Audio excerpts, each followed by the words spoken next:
Good morning, everybody. It's Tuesday morning. 12th of April. I almost left the show to you two this morning. I feel like absolute shit. I woke up, you know, like you're getting a cold or you're getting like something worse, but it feels like a cold at the moment, so I'm not going to overplay the hand. Do you know what I mean? Like, the head thing, the throat is sore at the back, all that bullshit. You know that thing? Sorry. Yeah, it's called COVID, Gareth.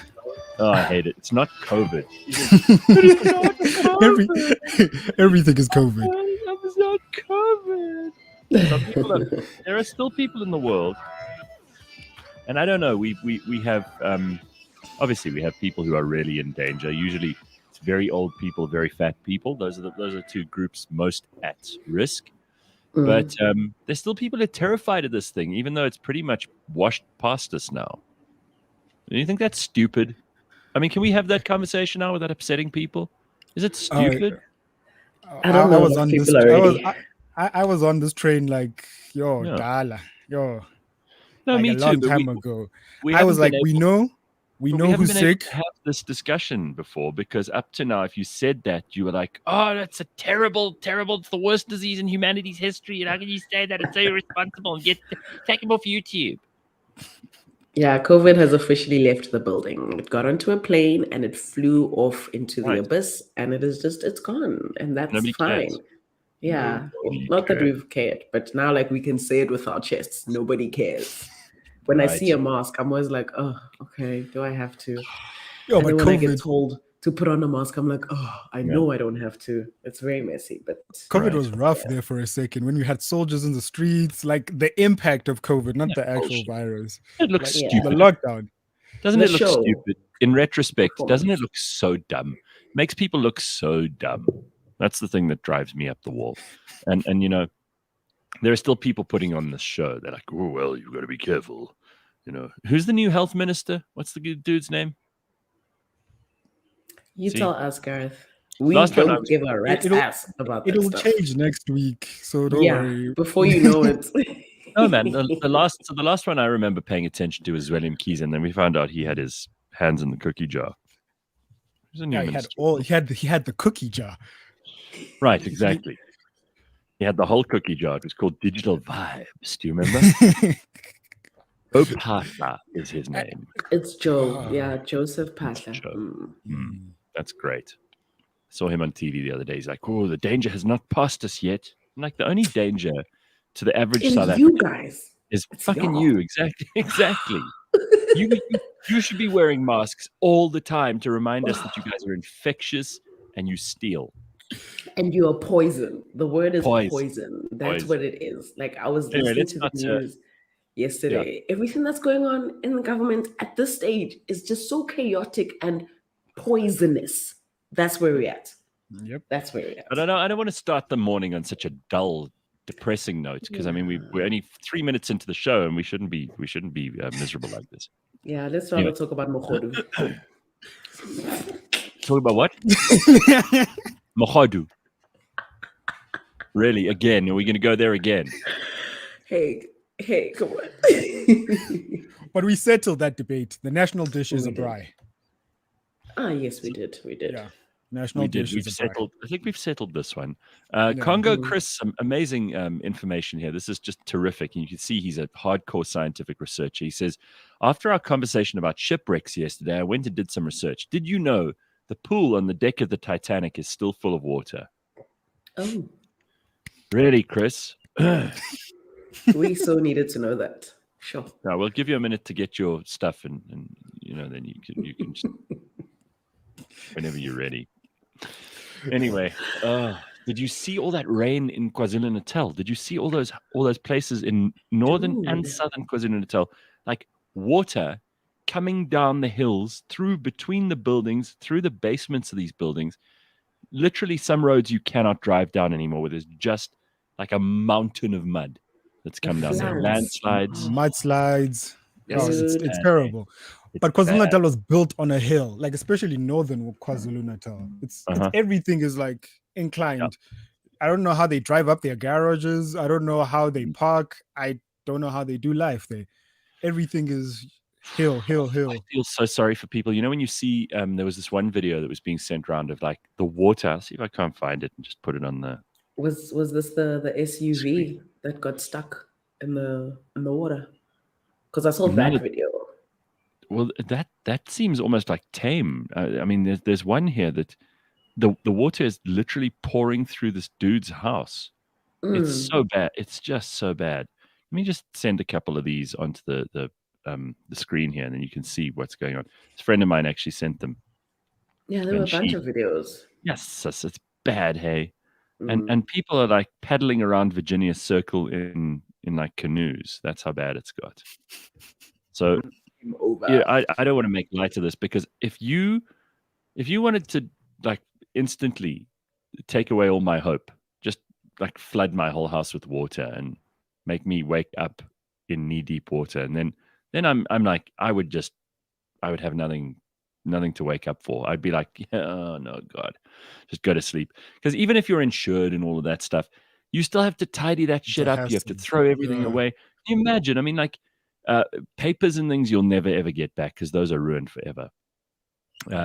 If you have anything that is of value, you know, imagine like carpets and furniture and blankets for your bed and all that. That stuff's screwed. You're screwed. There's nothing you can do about that stuff. You know, it's gone. And like, it must be so depressing to wake up and have to worry about that shit. Look at this video. Here's a video of like this flooding.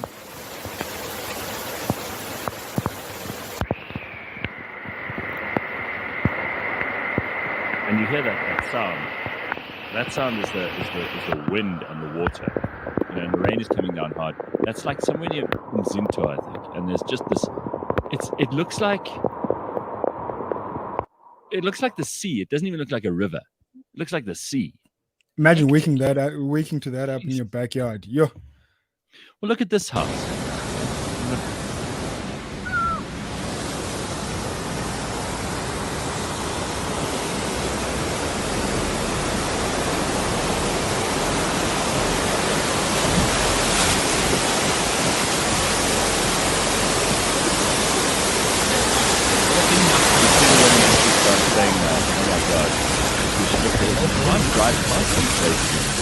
And by the way, these are not.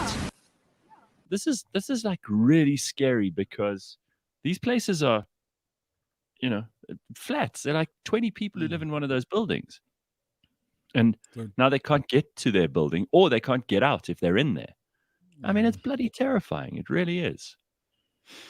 Imagine having the river actually flowing through your house. That's just awful.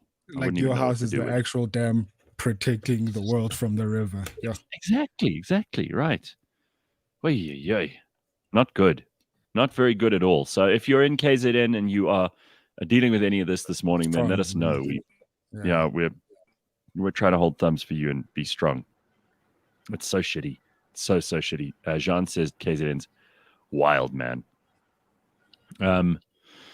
It looked like chocolate pouring down the stairs. That's the video I was trying to find. In fact, I think I can still find it. I know where it is. It looks like chocolate pouring down. Yeah, I forgot who'd sent it to me, but oh my God. Like I've got friends who live in KZN. We all do, right? And she was like, oh no, it's where we are, it's fine. But apparently there are places now that you just can't get to. Like even Port Shepstone in the south of KZN. No, it's impossible.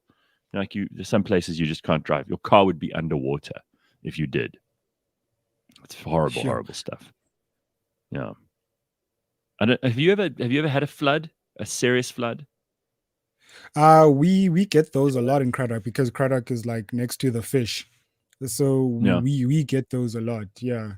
When they open up the Gariep and then the fish just floods. It floods right through till town, basically. Really? I remember this one time we were sent home from school. They're like, guys, go home. We don't know what's going to happen. We want you to trap deer. Yeah. But Tracy has a harrowing story here in the comments, Gareth. I don't know if you see it. Yeah, so Tracy says a few years ago, our hospital was flooded by the perfect storm and a river breaking its banks. God, that's a terrible combo.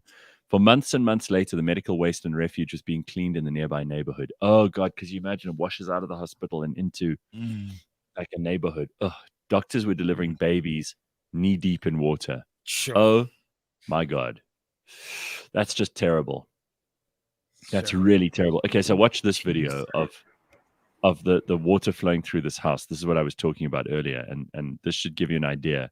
This is not a false alarm. And by the way, this wasn't even in the news last night. They didn't even feature this in the news. I thought this was more important than Jacob Zuma not pitching for his trial. But, this actually affects people's lives way more than he does. But take a look at this.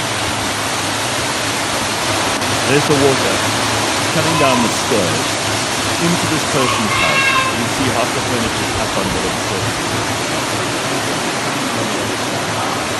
And the lounge is person's house. And they're suddenly trying to move stuff on the upstairs floor with a really horrible. What do you have to do? There's this gate there for a baby or a child.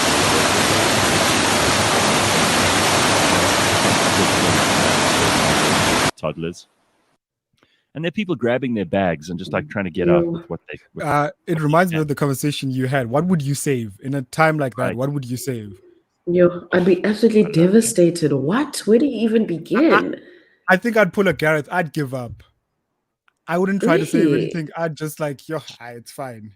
I didn't say I'd give up. It's probably so overwhelming in that moment. Like, where do I start? I don't want to pick any favorites. Bye, all y'all. Yeah, no, that's too much. I wouldn't give up, but I would be severely set back and depressed by it. I would be so annoyed that, because I think where we live is so important. When where you live, it's the same reason if someone breaks into your house, you feel violated. And when nature breaks into your house, you feel violated. You're like, hang on, I didn't do anything to you, mountain. Yeah. Why are you sending your soil and water through my house? I didn't do this. Except all the times you drove your diesel guzzling car, Gareth. Oh yeah, sure. But a lot of people put their whole lives into building their homes and all the material things that they have. So I don't know, Gareth. I think you would definitely be set back, but I think you'd be okay eventually. There's people out there who I'd really worry about who would just absolutely crumble because it's like all my hard work, all my years. That's my everything gone. My everything. So they refer to that as their everything. Whereas Gareth, you'll be okay eventually. No, I think you see material possessions you can always get back, and in any case, over the course of time, you lose things that you care about. But what would bother me? I mean, first and foremost, it would be if I had kids, I'd save them first. If I had pets, I'd try and save them next. Then I'd try and save the things that I would need to survive first. That survival kit that we were talking about last Friday. But other than that, what are you going to do? You're not going to be safe. I don't have, my house is not a museum. So I have some things that are valuable to me, but I don't think they would be of monetary value to anyone else. The difficulty is that some of the things that I've got are things that I've bought on trips all over the world. So they mean something to me. They're things that I spent hard-earned money over the last 20 years on to make my own environment nicer and to make it the way I wanted it to be. It would upset me to have to go to an insurance company and say to them, okay, well, you say that, that piece of furniture is worth 500 Rand, but I bought it for 4,000 Rand. And just because it's not, some precious thing doesn't mean that it isn't to me. And I mean, that's upsetting, but those are material things. I think you'll get over that. It's all the intangible stuff. It's the other stuff that the memories. You think though about how many people have to deal with fires and floods, and we don't have a lot of natural disasters in South Africa. We have a lot of shack fires in informal settlements, and those are devastating. But that's not a natural disaster. That's a man-made disaster, and it's because of the way that we live so close together in those settlements.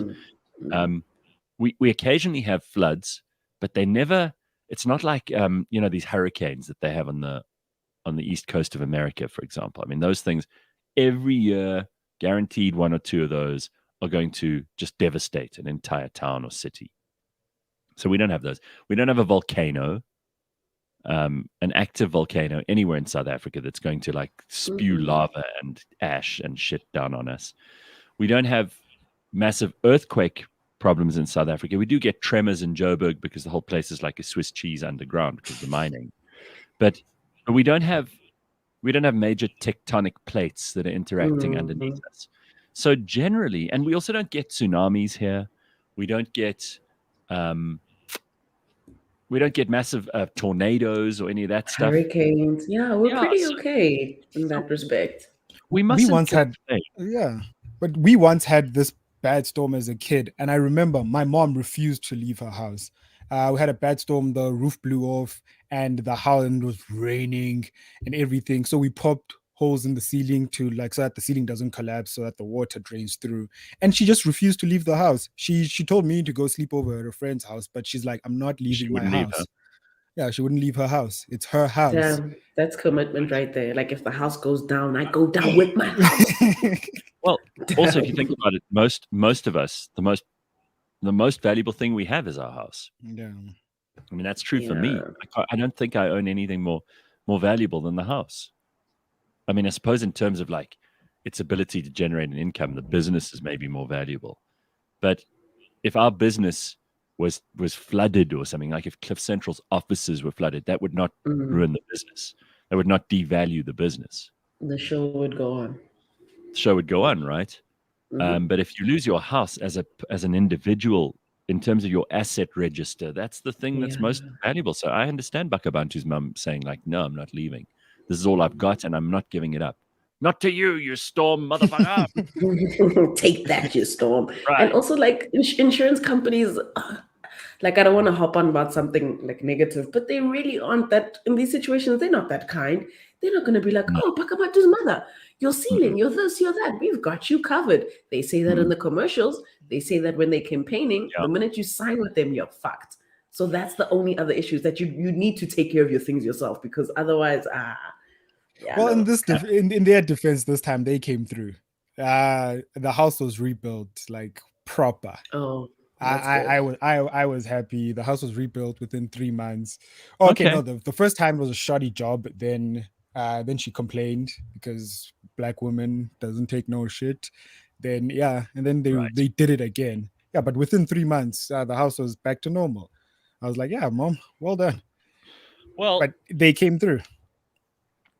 I don't know how this wasn't the main story on the news yesterday, as I said, because everyone was talking about Jacob Zuma not pitching for his trial because he was sick. Now, okay, so I'm feeling a bit sick this morning. I'm here for the show, and I don't know how sick he is, but he seems to be perfectly okay when it comes to like making statements when he isn't asked and getting involved in stuff politically that he isn't asked to be involved in and trying to manipulate things from behind the scenes.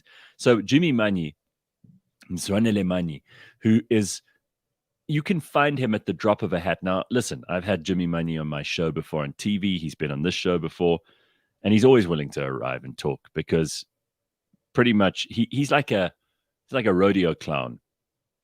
You can get a professional talker, right? You can get Mzwanele Manyi you can get him to your dinner tonight if you've got some friends over, and you want to have someone to talk shit and regale the crowd with stories about, how great Jacob Zuma is. This guy will pitch up at your house. Sounds like a court gesture. Gesture. Yes, and he's not hard to get because he's got nothing to do. He's really done nothing of any value for the last 20 years anyway, so he's available. And he's on TV last night and he's going, well, I'm afraid, they keep changing Mr. J.G. Zuma. He calls him suddenly. And I'm like, we all know he's President Jacob Zuma, and we know that the G is for legacies, and we don't need you to go Mr. J.G. Zuma now to try and make him sound like he's, much more respectable. Anyway, he goes, Mr. J.G. Zuma is not in the best of health at the moment, and we are concerned for his physical and his mental well-being. He's not in a position to be joining the stressful environment of a court of law. I'm like, well, whose fault is it that he's in a court of law? Should have thought of that before. Ours? Hello. Is it Don't do the Lebang? crime. Is it Don't do the Lebang crime. Khosana? Is it Lebang Khosana's fault that he's like having to go to court? Is it me?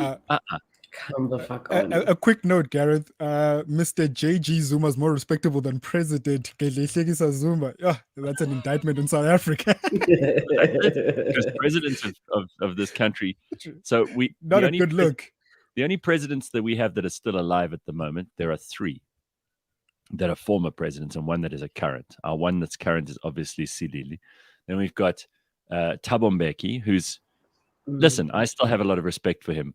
But according to sources, and I'm not going to name these sources, according to sources, he spends most of his time with the bottle. Then we've got... No, really, that's not an... That's not Shivas. These are not the views of Cliff Central, nor are they the views of anybody currently on the show. These are... I'm just saying. I mean, just saying. Over weekends, I spend a lot of time with the bottle, but not every day. And I've heard that it's quite a lot of time he's spending there. Anyway, so that's the other one.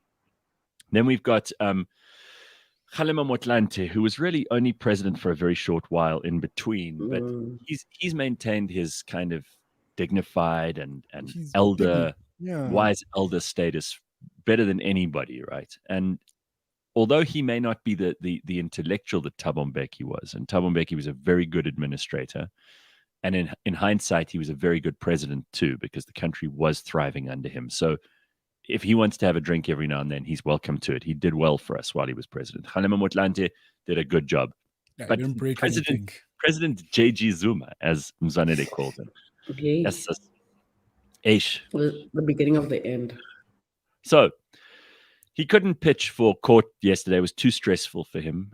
So they've postponed again. And no one was really surprised by this. Everyone that they interviewed people outside the court. They're like, obvious, you know?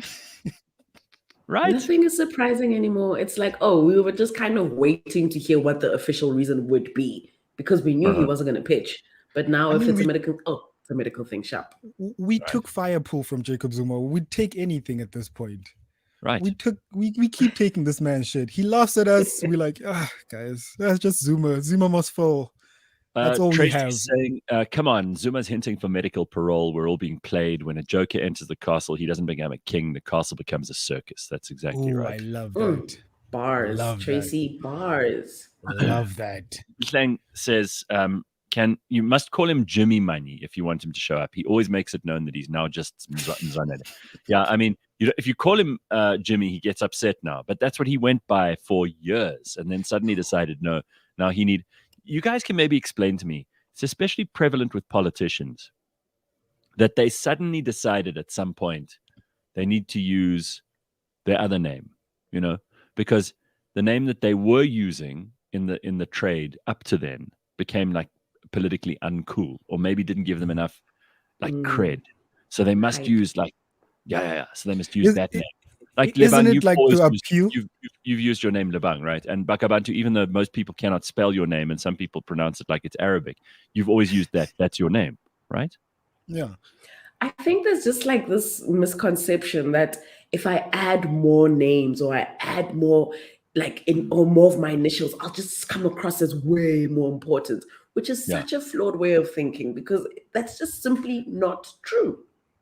I thought about it in the sense that isn't it white colonialism trying to appeal to the black people because Jimmy and Mzwanele sounds like my boy, but like Jimmy, slave name. But we don't have that history in South Africa, so I don't get it. It's just your name, dude. Like I remember there was this guy I was at school with, and he always used to go by I think it was like David or something. But then suddenly after school, he's like, Nospektangeshe or something. And I'm like, yes, dude. Like, I don't know what this is all about. And he's guess trying what? To be in touch with his roots. No, but he's also trying to be in touch with politics because that's where he went. Yeah, the code switching. Right. The accent changes, the name changes. Labag has mentioned this. The accent goes from I'm here with my boys. Comrades. But didn't this happen with Musi Maimane as well? He was going by a different name. He didn't call himself Musi, and then suddenly when he was doing the political thing, just like the accent did changed, then suddenly he's got like another name as well. Muesli my money. Look, I'm not mad. I'm not mad at it. I think like if you're trying to, if it's in the right place and you're trying to really get in touch with your roots and you're trying to figure out who you are and stuff like that, go for it. Change your name. Get back into your African roots, brother, sister. We support you. But if the motive behind it is just to like make everybody look like idiots because you're actually just playing with us, then I think it's pretty whack. I think it's lame. You know, it's not. Yeah. You're doing it for all the wrong reasons, really. Also, you get the idea that some people are also choosing a name that makes them sound extra like rural, so they can get extra cred.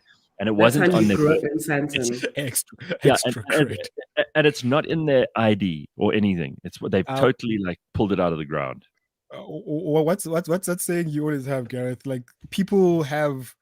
There's an undersupply of this racism thing, so people go out of their way to like feel that victimization of being I'm black, so I have to have like this deep name, and if you don't call me by my name, you're racist. But it's a fine line, because I do think it's deeply disrespectful when people don't even bother to pronounce a name properly, because I think you can make a tiny bit of effort, especially if it's someone you're going to be seeing regularly, you know, like. If you have business interaction with someone and their name is like Ongopotse, you learn to pronounce that properly. You don't go Ongopotse, because it feels like you're not really making an effort. Now, I don't expect everyone to be able to pronounce everything right. There are some names in Russian and French and Greek that I'll never get right. And there are going to be some names in isiZulu and Setswana and Xhosa that I'm never going to get right. And a lot of people struggle with the pronunciation, and some of the pronunciation changes also according to where exactly, because you get Zulu and you get Zulu. So I understand. You're definitely right. I understand, like some white people struggle, but you can tell the difference between someone who's at least tried and someone who doesn't give a shit. And the people who don't give a shit, I think that's just disrespectful. It's like people who call me Gary. It's not my name. Don't call me Gary. Straight up laziness. You see, if you're not even going to say Gareth, you are the laziest human on planet Earth. And Gareth, you're right. We can see right through people that don't even attempt to pronounce it. It's like they just see a Q and an X and an R and a U next to each other and they go, nope. But when they go to Italy, when they go to Germany, I'm with the Hamperschneiners. You know, I spent the week with the Hamperschneiner family. That they can pronounce perfectly. But come back to South Africa. Sibasisu. There's no P in Sibasisu. For me, it's when they add letters. Letters. Well, here are some interesting stories. Pitleng says, I went from pleasure to Pitleng. I'm just getting in touch with my roots and a whole name change ceremony for my great granddad. Well, you see, that's beautiful. There's a story to it. I get that. Very cool. There's nothing wrong with that. Here in Durban, the new trend is indoor waterfalls. David, I hope that's not the case in your house. I'm sorry.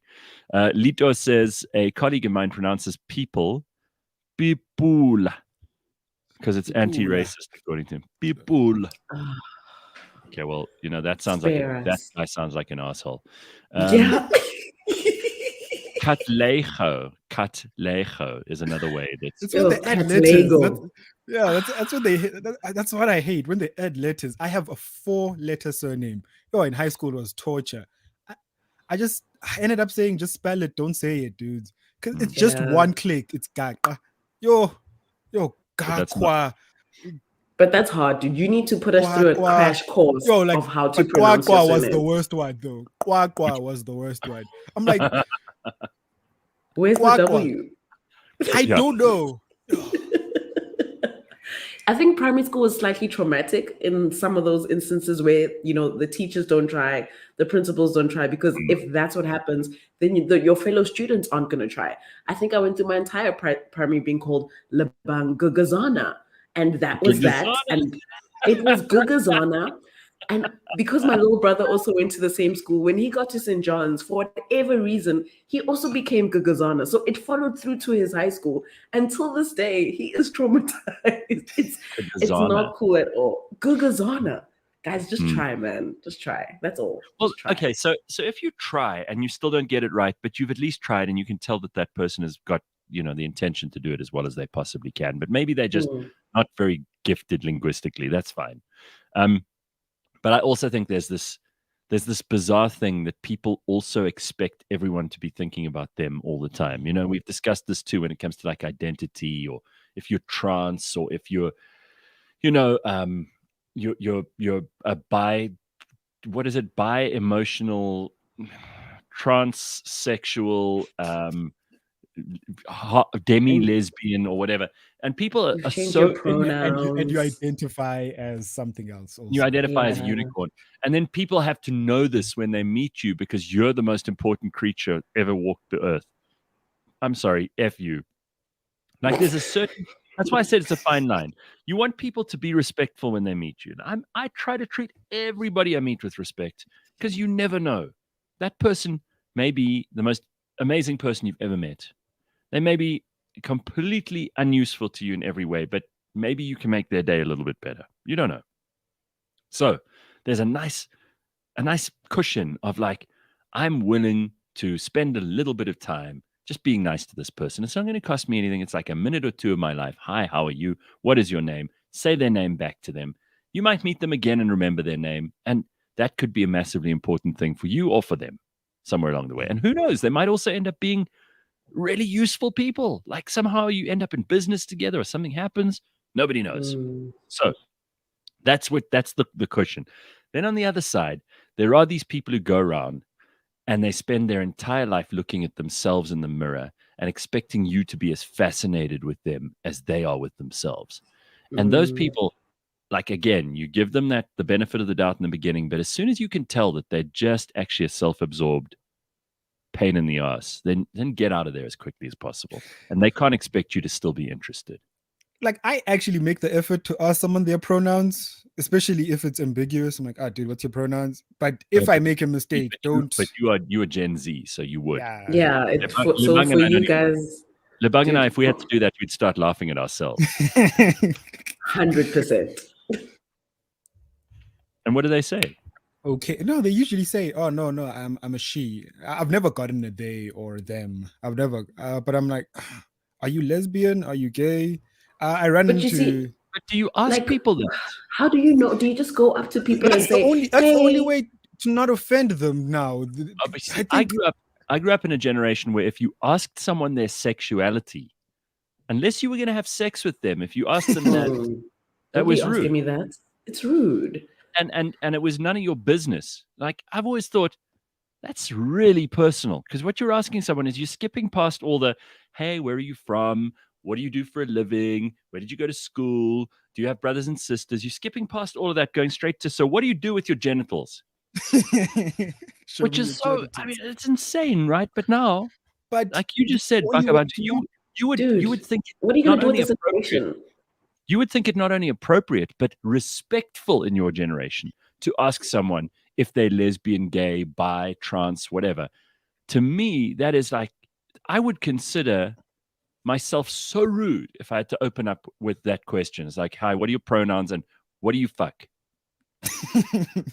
Well, you don't ask it that crass. Oh, I know, but that's what that's what you're asking. I mean, but you offend them. No, hold on. You can use euphemisms up the yazoo, but what you're really asking is what I just said.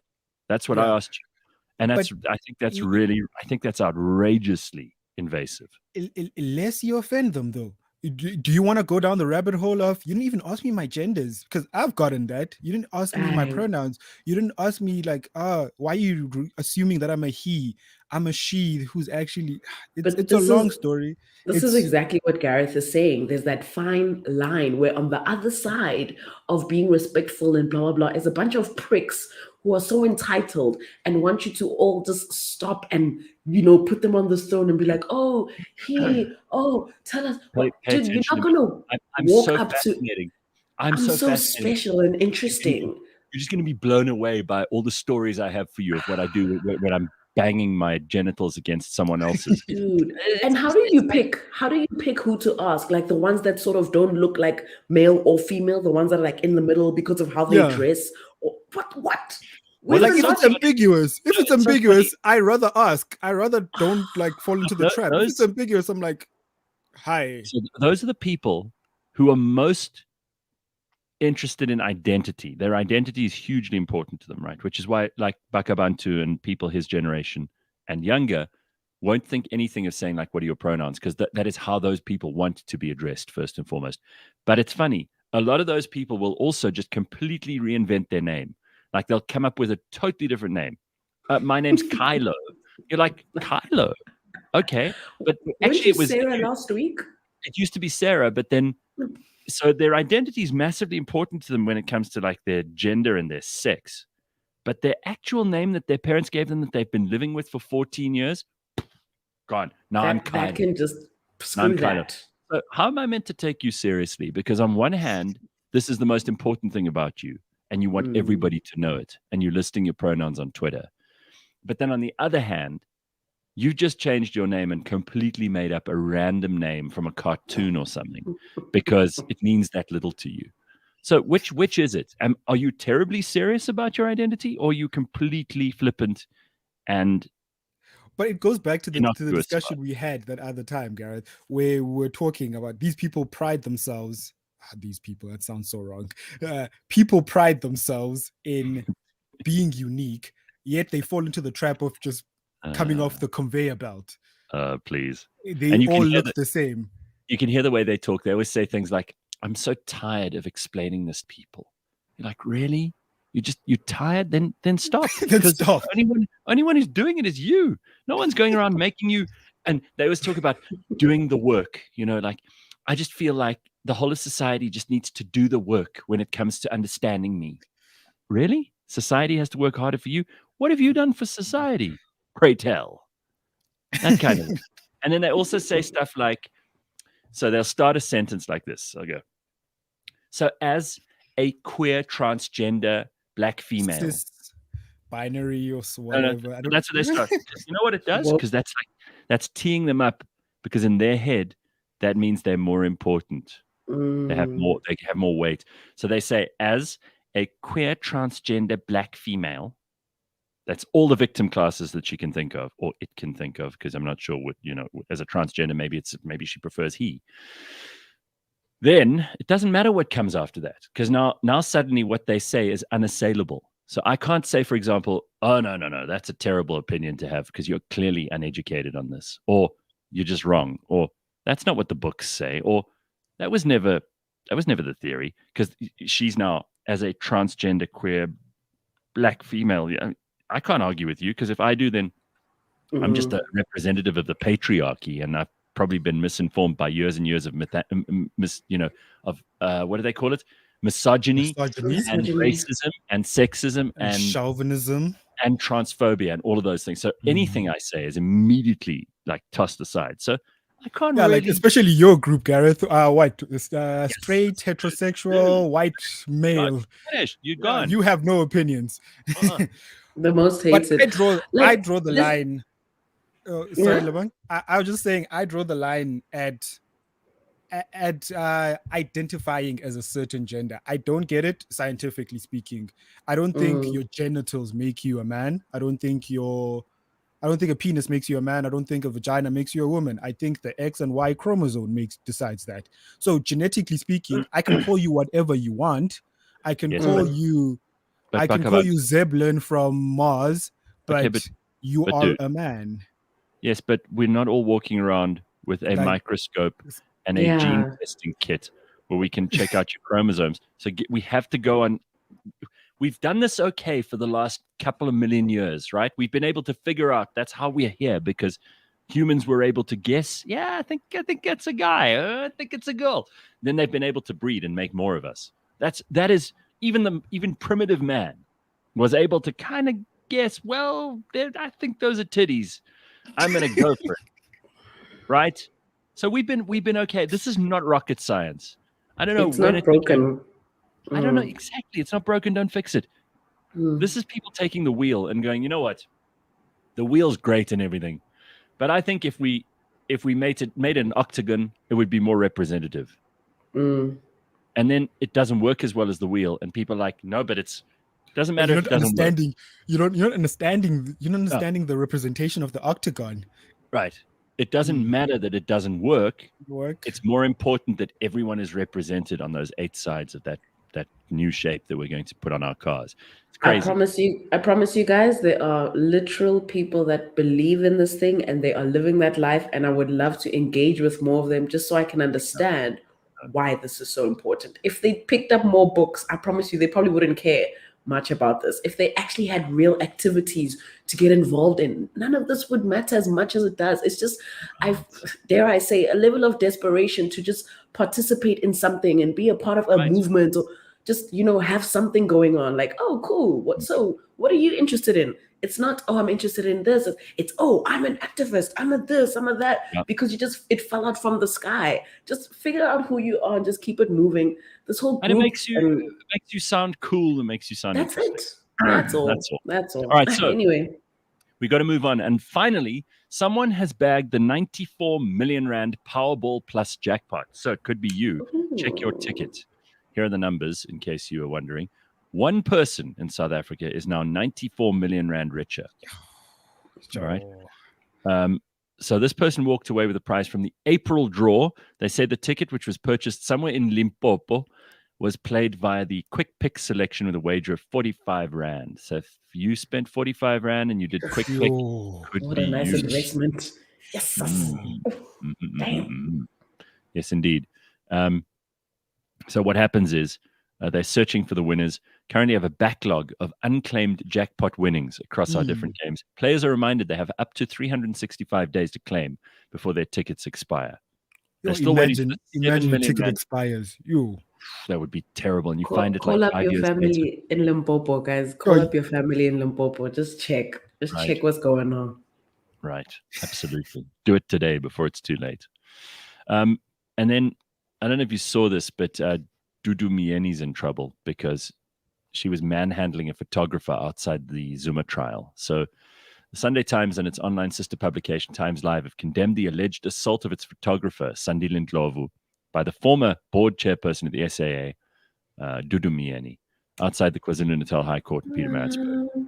I don't know if that was manhandling. I saw that video. It was more like jerking at him, you know. Versus you can't put your hands on someone else. You can't. I agree. Sure. The guy's there on his job. He's taking a picture. He's allowed to be there, and then you. All right, here's the video. You decide. All right, so if you decide if this is manhandling. If you're watching this on YouTube, you get to see it a play-by-play. I'll try and narrate the thing as well, but I also didn't think it was manhandling. So I'm with Lebang on that. But let's have a look. All right. It's the passage. There's lots of photographers, and she pushes the guy and tries to grab his camera, and then she's like, please, and she goes, because everyone wants a picture of her because she's one of the most famous crooks in South Africa. Anyway, then she's disappeared down the passage, and guess who's left there again? You think Jimmy Money is a circus clown? How about Carl Niehaus? He was also there. So he had Carl Niehaus is always there. He's everywhere.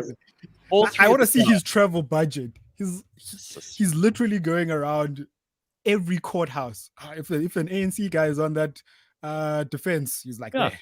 Wasn't he at Batabile Dlamini's? Yeah. As well. Yeah, he was. Everywhere. So basically, anywhere you find Carl Niehaus, Jimmy Manyi, and Dudu Myeni, you're probably in a bad place. Circus. Mm-hmm. I think if the judge sees Carl Niehaus on your side of the aisle, he should be guilty. Bah. Yeah, exactly. Because Carl Niehaus only protects. He knows where the skeletons are buried.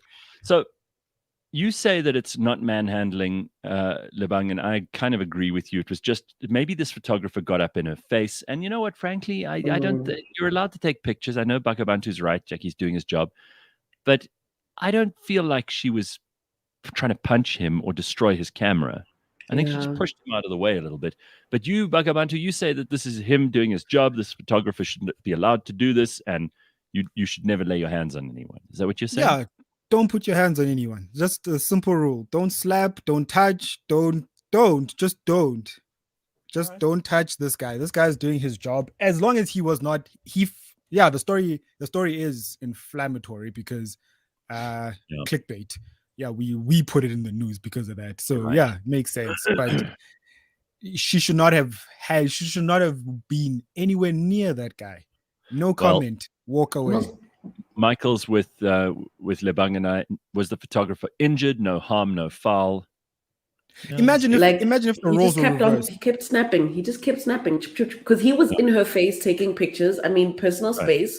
Sure, it's his job. Yada yada yada. But like, can she breathe though? Like, she wasn't like, "Get off me, you person." She was just like, "Yo, dude, come on, man." Okay, now Lebang, imagine now, guy and girl photographer. Guy Jimmy Manye, for example. Well, it depends on the X chromosomes and the Y chromosomes, Bakh'abantu. I don't know. I can't tell you if it's a guy. Hey, I don't walk around with these things, bro. But if it was the other way around, it would be outrage. It would be GBV and all of that. Yeah. Definitely. So I just think just don't touch. No harm, no foul. Yes, it's inflammatory, but she should not have touched that guy. Especially if the guy didn't touch her. Yeah. Okay. No, you're right. No longer touching. By the way, the last headline I want to throw in before we go to Jaco, the last headline that matters is Zandile Gumede has snuck back in as the KZN ANC chair. Now, this woman has been found guilty of all the things you can be found guilty of. She was awarding tenders and contracts left, right, and center. She's as crooked as a fishhook. Yeah. I mean, she can look through a keyhole with both eyes. She's so deceitful. And yet, she's back in the pound seat in KwaZulu-Natal. This just proves to you that some organizations are just organized crime organizations. And that's all they do is they bring in the best criminals they've got. And Zandile Gumede is there.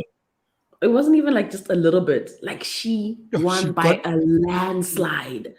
That's the scary part. It's like, at least there's some people still fighting for justice. But where are they? It almost seems like everyone's in on it. Like, hey, man, let's just keep her there because she'll keep us there. One day what we've got to do is we've got to publish the records of all the people who voted for her, because they're all ANC people. This is not an election that people had, that all of us were invited to. This is only ANC people. Their names must be published and they must be declared unfit for any public office because they cannot tell if someone else is fit for office, so they can't be either. That's just how it works. So sorry, guys, if you voted for Zandile Gumede, then you can never run for office either. That's got to be the punishment. Then people will think twice. They'll be like, ooh, maybe we shouldn't vote for these crooks. But like what you're pitching is accountability, Gareth, and ANC doesn't do accountability. They don't recognize that one, comrade. Yeah, the A in ANC is not accountability. All right, let's take our attention away from the ANC for a second, and let's turn our attention to something that is far more practical and useful. And we were just talking about those floods in KwaZulu-Natal, and I was thinking actually about Jaco and what you do at Catalytic, Jaco, because obviously everybody who's listening to Cliff Central knows who Jaco is already. He does his own show on a Tuesday morning, which is called Unbundled, and he's going to be on today live a little bit later on. But your business, you guys actually help people with disaster recovery and backup. And this is really important because I was just talking to Bakh'abantu and to Lebang about these floods in KZN with these people. These houses have just been like washed through with like mud and water. And you can imagine if you're a business or you're just a private individual, all of your records are on some machine. And if that machine is on the ground floor and the water comes through, it's gone, right? I mean, you help people with that stuff. Yes, 100%. Thanks, Gareth. Good morning, everybody. Morning. Yeah, I think the first thing I wanted to say, it's just Jaco. I can't share my Sutu name because apparently I cried a lot when I was small. So we'll just skip that one because I'll never live it down. You really have a Sutu name? Yes. Yeah. Okay. As everybody that grew up in the Free State, but I won't share it because Bakh'abantu won't leave me alone. So all right. All right, very good. We'll just move on from that one. Yes, Gareth. I mean, I think every now and again we get reminded of how important data is, and then people get complacent and forget again. If you take what happened last year, in June in KZN as well. Not that we're picking on KZN, but there were a lot of businesses that for a while couldn't access their business, or they weren't allowed to go there. Right. Some places got cut off. And I think as we move into, continuously, everybody says data is the new gold, but sometimes we don't treat it like that. Like if we have an actual piece of gold or a winning lotto ticket, it would go into the safe right now. But with our data, I think we tend to be quite complacent. I mean, everybody has a piece of data on a laptop that they know that's not getting backed up. That's probably taken them 10, 20 hours to complete. And if they lose that, it's not just that little piece of data that gets lost. It's all of that work that you have to redo, etc., etc. And the reality is a couple of years ago, it was a bit more complicated to do backups because it was like quite archaic. You had to have like literally that backup tape drives where they did stuff like that. Yeah. Now you can do it via an application. It's an app, and you install it, and every day you get a report to say, listen, everything's cool, all your data got backed up, Jaco, or listen, you need to look at this. We've come such a long way, and I mean, I'm glad you brought this up because I remember when I got my first iPhone, used to have to back it up to a computer, and then but it would take a long ass time as well. It would be like a good half an hour, maybe to 3 hours. It could be if you had like a lot of pictures or numbers or whatever on there. And if you didn't back it up and then you lost your phone, you were screwed. Now, of course, thanks to businesses like yours at Catalytic, you guys give us access to the cloud, so we can just upload. And the machines do it themselves. You don't even have to press a button. It's like automatically set to update every, uploads a whole copy every month or whatever. So you can do incremental on a daily basis, and then maybe like, let's say once a week or whatever your requirements are, depending on how sensitive the data is, you can do a full copy. So you have multiple instances, and exactly like you said. Now, if you just think about the amount of data that we're generating, everybody generates documents, photos, all kinds of things every day. So that it's just exponential. It doesn't. The amount of data that we're generating is not getting less; it's getting more and more. And I think we've got to sit and see how much we value that data. So I was sitting last week with Eben, one of our financial guys, and he built a serious spreadsheet with annual budgets and stuff like that. And it's just on his local PC. And I said to him, Eben, and now if your laptop had to get stolen or falls over, he says, no, I'm resigning, I'm leaving, I'm not even doing it again. We understand the implication, but we get complacent and we don't we don't just make the problem go away. I think about like a couple of months ago when I was at that dinner and my car was broken into, and they took the wrong bag, but my laptop was in the other bag. I could have lost everything. I haven't backed this thing up. I'd be in big trouble. What would happen when that happens, Gareth? Big trouble. And then, because you think about it, the insurance can always get you a new machine, but you can't get the information you had on that machine. And all those emails. I heard a story about a estate agent somewhere in Sandton who's been in the game for like 23 years, and they stole a laptop with all of her contacts and all of her literally. It's a lifetime of work just gone, So, and it's such a simple thing, it's not even expensive. Yeah, it's not even a big ticket item. It's just find a solution and make it go away. So we mentioned the flooding in KZN, but you know how many times people's electronic goods get taken out by lightning strikes, and whenever there's a thunderstorm, it ruins like thousands and thousands of computers, and those things are fried. You can never get the information back off of them once that happens. And Gareth, that's just the thing. You and I talk about these things a lot. We just repeat the same things over and over. We're in stage load shedding today. So now when the power goes off, the mobile networks are under strain. Anything that's wireless is under strain, and then everybody moans that the connectivity is bad. But we know why that happens. It's the same thing as, like you say, in August we get thunderstorms, there's lightning, your devices gets damaged. It's like the same thing, but it's almost like we tend to conveniently forget what causes those problems. And again, all of those things that we're talking about, back up your stuff. That's all you need to do, is back up your stuff. All right, so I mean, technology sometimes clashes with regulators, and we see this happen. And there's always a debate.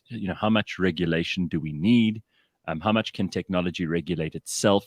But sometimes, obviously, these things clash. And you've got a pretty awesome example of that, because we talk to George often about these self-driving cars. But what actually happened in the States this week? So I was actually sitting having a conversation about it today, because in South Africa, in the telecommunications space, the regulations is quite hectic. And before I go to that example, there was an example or an incident, let's call it an event on Twitter about a year ago, where Elon Musk is doing the Starlink, where they're doing all of these low orbit satellites, and it's high frequency, and you go to a website and you order the service, and they ship you the dish, and you put it up and you point it. But obviously, from a regulatory perspective, then so somebody in some European country asked him, but what about the regulations? Because you don't have a license to operate in our country. And Elon Musk, he replied, he said, you can shake your fist at the sky, like angry, shake your fist at the sky. So technology often trumps regulation. And I saw the funniest video of San Francisco where cops pulled out a driverless car. So there's a driverless car. You can see it's a driverless because it's got all of those sensors all over the place. And then they pull over the car and there's nobody in the car.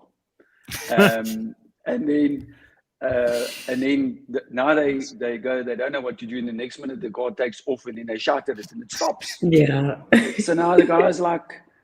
So now there's 3 of them that gets out, and then now you can see the guys on the phone. He's now phoning his supervisor or whatever, because there's nothing for us to do here. So it was the funniest thing for me, and it's just a reminder for me that technology often moves a lot quicker than the pace of regulation.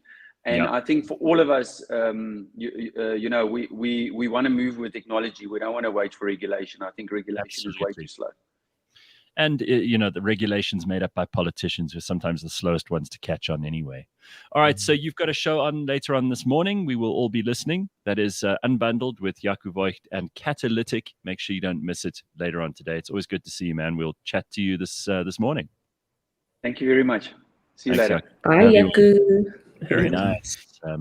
Someone who we look forward to seeing in the office every Tuesday. It's one of the reasons we like going in on a Tuesday. That video is hilarious.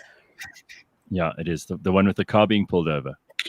Dude, it's so funny. Like, if you want to see cops just not know what to do, please watch that video. Like, they literally just like, what do we, maybe we should, they just look flabbergasted. And then the car's like, okay, cool, I'm out. Then the car goes off. And then they call the car again, like, hey, you over there. And the car stops. And then they go towards the car. Then the car's like, screw this. And then it just like fucks off. It's really great. I loved it. So, by the way, really good. He says that he reckons that Jaco's name is Sello. Yeah. So I think we got that. But I forgot to throw that in. He gave too many hints. He said Sutu and cries a lot. Sililo, Sillo, somewhere there. Yeah. So we'll talk to him about that later and see if that's true. All right, and a lot of people talking about how they back up their systems. Sanele saying, we've come a long way. Do you guys remember when we used to back up on external hard drives? Oh, yes. Yes.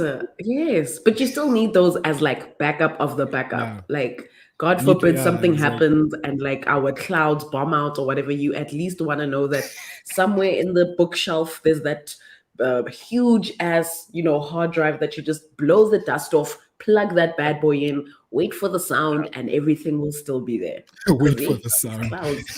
Because it also makes that sound of... Absolutely.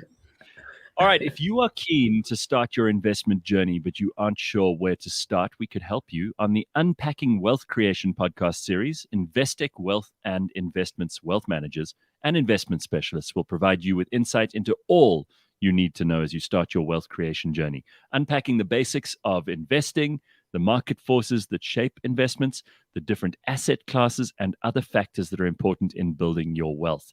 If you want to find out more, all you have to do is listen to Unpacking Wealth Creation. It's an Investec focused radio podcast series. Find it wherever you get your podcasts and on cliffcentral.com. Pretty cool. We'll be back in a moment or two. Pretty good. That's correct. And we'll be back in a second. Don't go anywhere. cliffcentral.com on a Tuesday.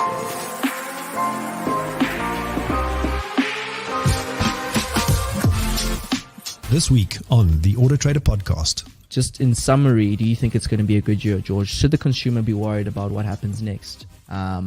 Should the consumer still search for cars? Would you recommend buying cars right now?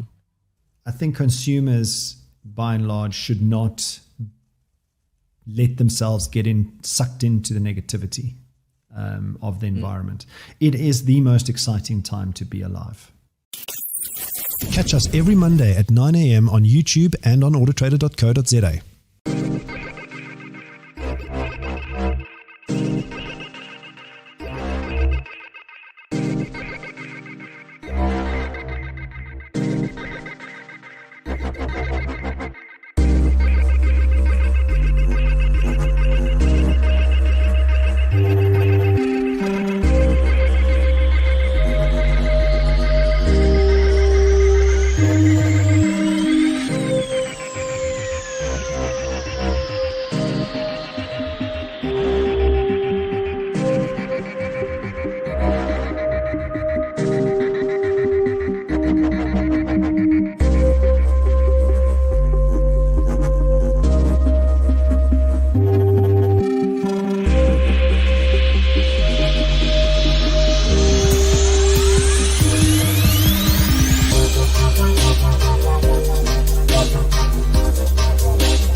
Just because it's about technology, connecting your business to the rest of the world doesn't mean you need to send rockets to space and use complicated solutions.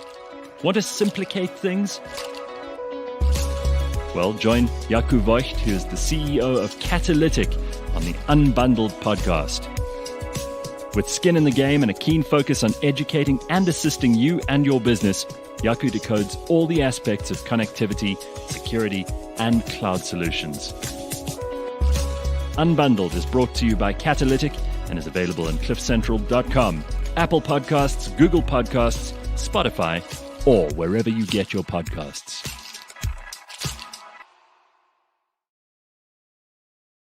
All right, cliffcentral.com, Tuesday morning. Here's Bakh'abantu and me, and Lebang is going to be with us in just a second. Tell us what you're up to this morning. You can drop us a comment on the YouTubes. We want to hear from you. Find out what you are up to today and what you got planned for the week. It's a short week. That's the very good news, is that before you know it, you're going to blink your eyes and the week's going to be done. I saw Sis Pumi post like every week from now on is a 4-day week, which is pretty great. Much. Yeah, so let's just go through it for the benefit of those of us who are not paying attention to the calendar every day. And for those who can't bear this, then just give me, you could fast forward the podcast by 30 seconds and you'll pretty much be where we are. Okay, so tomorrow, this week is obviously a 4-day week. Friday is a public holiday. Then the Monday of the following week is a public holiday, so that's also 4 days. Yes. Then, as Pumi said, Monday, Tuesday, Thursday, Friday of that last week of April, because the Wednesday 27th is also a public holiday. And then the week after that, the Monday is a public holiday. So we've got 4 weeks of 4 days coming right up. How do you like that? Nice, huh? Sounds like music to my ears. Yes. Hugo wants to know, no Revix today? Crypto tanked? No, we're going to speak to them tomorrow. Revix is on a Wednesday, so they'll be here tomorrow. Don't worry. I was going to say the one thing South Africa is good at: corruption and public holidays. Oh yeah. But if you're one of those people here, for example, Stink Mina says some of us work on public holidays. Oh, sorry, babes. That's not somebody got to do it. Mm-hmm. Yeah. The horror wants to know, Gareth, what happened to you saying celebrating Puza Thursday? Well, I mean, do we still do Puza Thursdays? I must tell you, like drinking more than 1 day a week is an extreme sport for me now. The body is no longer what it used to be. If I have 2 big nights in a week, which hasn't happened, thank God, for a long time, it takes me a week to recover. I'm a disaster, and you pretty much guarantee, like on a Sunday, you're not going to find me leaving my house. And that's first of all because at the moment it's been raining and it's been shitty and you don't want to leave your house. But also on a Sunday, that's the recharge day. That's the day where you really get your battery recharged. You kind of you maybe deal with some things that you haven't sorted out around the house. But it's not a big work day for me. It's not productivity is not on the agenda on a Sunday. I don't think I'm alone. I'm pretty much like I'm the same there. Like Gareth, I used to be able to drink any day of the week, do whatever I want, go to sleep at whatever time I want, and wake up the next morning and just continue as if nothing happened. And like as soon as I hit the 30-year-old mark, it's been a literal downhill. Where now, if I get an invite to drinks on Thursday and Saturday, I need to choose one. I simply cannot do both because it takes 4 days to recover. And then I only start my week on Wednesday, which is just impossible. So yeah, no, it's a lot more. But in your case, Lebang, you also did all the babies, so I don't think you have time to do. Dude, I promise you, pre-baby, like my 20s were on fire. I've went to every concert, every club, I had so much fun in my 20s, and I rocked so hard that I think I convinced myself that I could probably continue rocking. As I'm saying, as soon as I hit 30 clips, yeah, it was just a wrap for me. I don't think the babies had much to do with that. There used officially, to be. I don't drink. Oh, that's the official statement. But officially, my mom watches this show. You and Tabo Mbeki, yeah, sure. Officially, I don't drink, but I recently quit though. 2 months sober. I recently quit. Like actually now. Like, this is not just official. 2 months in, I've quit. I'm done. No. Congratulations. There was a time where a 4-day weekend would present enormous opportunities for me to party with my friends and go out and do all the things. And you'd be like looking at it going, but I can do something Thursday night, Friday night, Saturday night, Sunday night, because Monday's a holiday. And then Monday I can recover. I'll be fine. You'll be fine. If I think about that now, it makes me, I get sore here. I get like painful here. It's not good. It just sounds exhausting. It sounds like too much work. Like, okay, cool. And then but if I do that, when am I going to do? No, you absolutely just can't. You can't. And the worst thing is like when you're in entertainment, it's no longer just like you're going out with your friends. So I used to get booked to MC a lot of events. So I'm out MCing in the clubs till like 3 a.m., MCing huge music festivals. So this is now my job. So the more you practice it, you get good at it, right? So I got good at just being out until those times. And then my body said, come here, Wozala. Let me show you who's the captain now. You're joking. Now, yeah. Yeah, it was over. So the guest that's going to be joining us at 5:30 is pretty fascinating. We were talking about this whole gender thing just now. So Brett Rogers is going to be joining us in a short while. We're going to talk about gender diversity for brands. I mean, this sounds horrible, but this guy's fascinating. So he's been a Springbok swimmer, studied massage therapy, then worked at the Springbok rugby team, Delhi Daredevils, New Zealand cricket team. He has his own private practice. He moved in fashion and modeling. He also was headhunted to work as a stylist and a model in both Turkey and Dubai. And he really does know a lot about branding because he was the lead researcher and presenter of the globally flighted Netflix show Food, Booze, and Tattoos, which launched Brett into presenting, researching, and directing full-time on the weekend edition on SABC3. So he knows this stuff now, and he can tell us about what brands are doing. And I think you'll find this fascinating, Nabang, what brands are doing to make sure that they're up to date with what's going on in society. Because, if you're an old school brand and you're just doing the same thing you were doing 20 years ago, trying to sell your stuff, it's not going to work as well anymore. Yeah, that's a colorful list of experience there. That's like a wide range of things, number one. And to just keep going for that long, that's dope. Right, absolutely. So we'll speak to Brett Rogers a little bit later on, and he'll be our guest just after 7:30. Okay, a couple of other things that Bakh'abantu and Lebang and I wanted to discuss with you today. You talk about this idea of going out for the 3-4 days a week, or even just 2 days a week, and how much pain that brings you. But there are all these festivals that are going on. I saw people posting about Cotton Fest, and people posting about Splashy, which is there's another a lot one. of gigs. Yeah, it just seems like the world's opening up again properly. So like every week there's something, whether it's a media launch on Wednesday, whether an artist is having a music video launch on Thursday, and then Friday, blah, blah, blah, blah. And then there's just so much going on. And then on the grander scale, there's these huge music festivals that are back where it's like, thousands and thousands and thousands of people. And generally they're exciting, right? It's like, oh yeah, this is going to be so cool. Do you go to those ones where you have to do like 2-3 days in a row? Because I do not do those. Sorry. I used to. In my younger years, I used to go to I used to fly to Cape Town. Younger years, are you barely 30? These younger years. Dude, I'm definitely 32. Like when I was like 28, 29, I'd fly every year to Rocking the Daisies. And that was like straight up like camp lifestyle. We'd put up a tent, be partying in the dirt, maybe like wash once throughout the whole weekend. Just it was chaos. But I don't know if I'd be caught there doing that today. I won't lie to you. I don't know. No, too much to consider. I'm not going to do it. I can do a 1-day festival. Like I have recently. I think last year I went to one. This year I went to one. You go for the day and you kind of arrive in the afternoon at like 3, and then you can leave at like 12, 1 in the morning, maybe 2 in the morning if it's really good fun, and then you're home in your own bed, safe and sound, and you can wake up nice and late the next day and recover. But these ones where people go away for the whole weekend and they muddy and they dirty and they stinky and they don't wash, and I can't do glam camp in a tent with some other person. Nah, boy. And apparently that's a big part of the experience, right? The big part is that you actually sleep there and that you like live on top of each other. You all wake up really drunk. Some people don't even sleep. It's a lalavuga for the whole 3 days. But it's quite exciting. I think if you go with the right people, it's a good vibe. So Cotton Fest is only 2 days. So it's like, okay, at least. And there's no like sleepover vibe. Go home and then come back in the morning if you want. Lucky says Cotton Fest is a 3-day event. Starts Friday and ends Sunday. Oh, is it not Saturday and Sunday, Lucky? Oh, okay.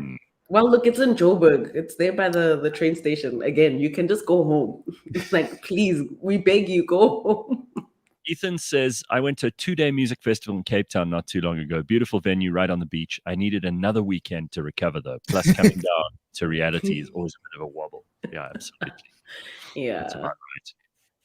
Look, if you're strong enough to do those things, power to you. I mean, you know what?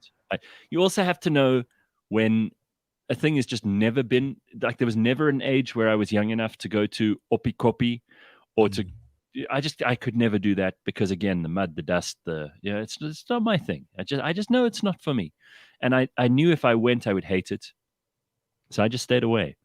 And I think if you can make those calls, you'll always be a happier person.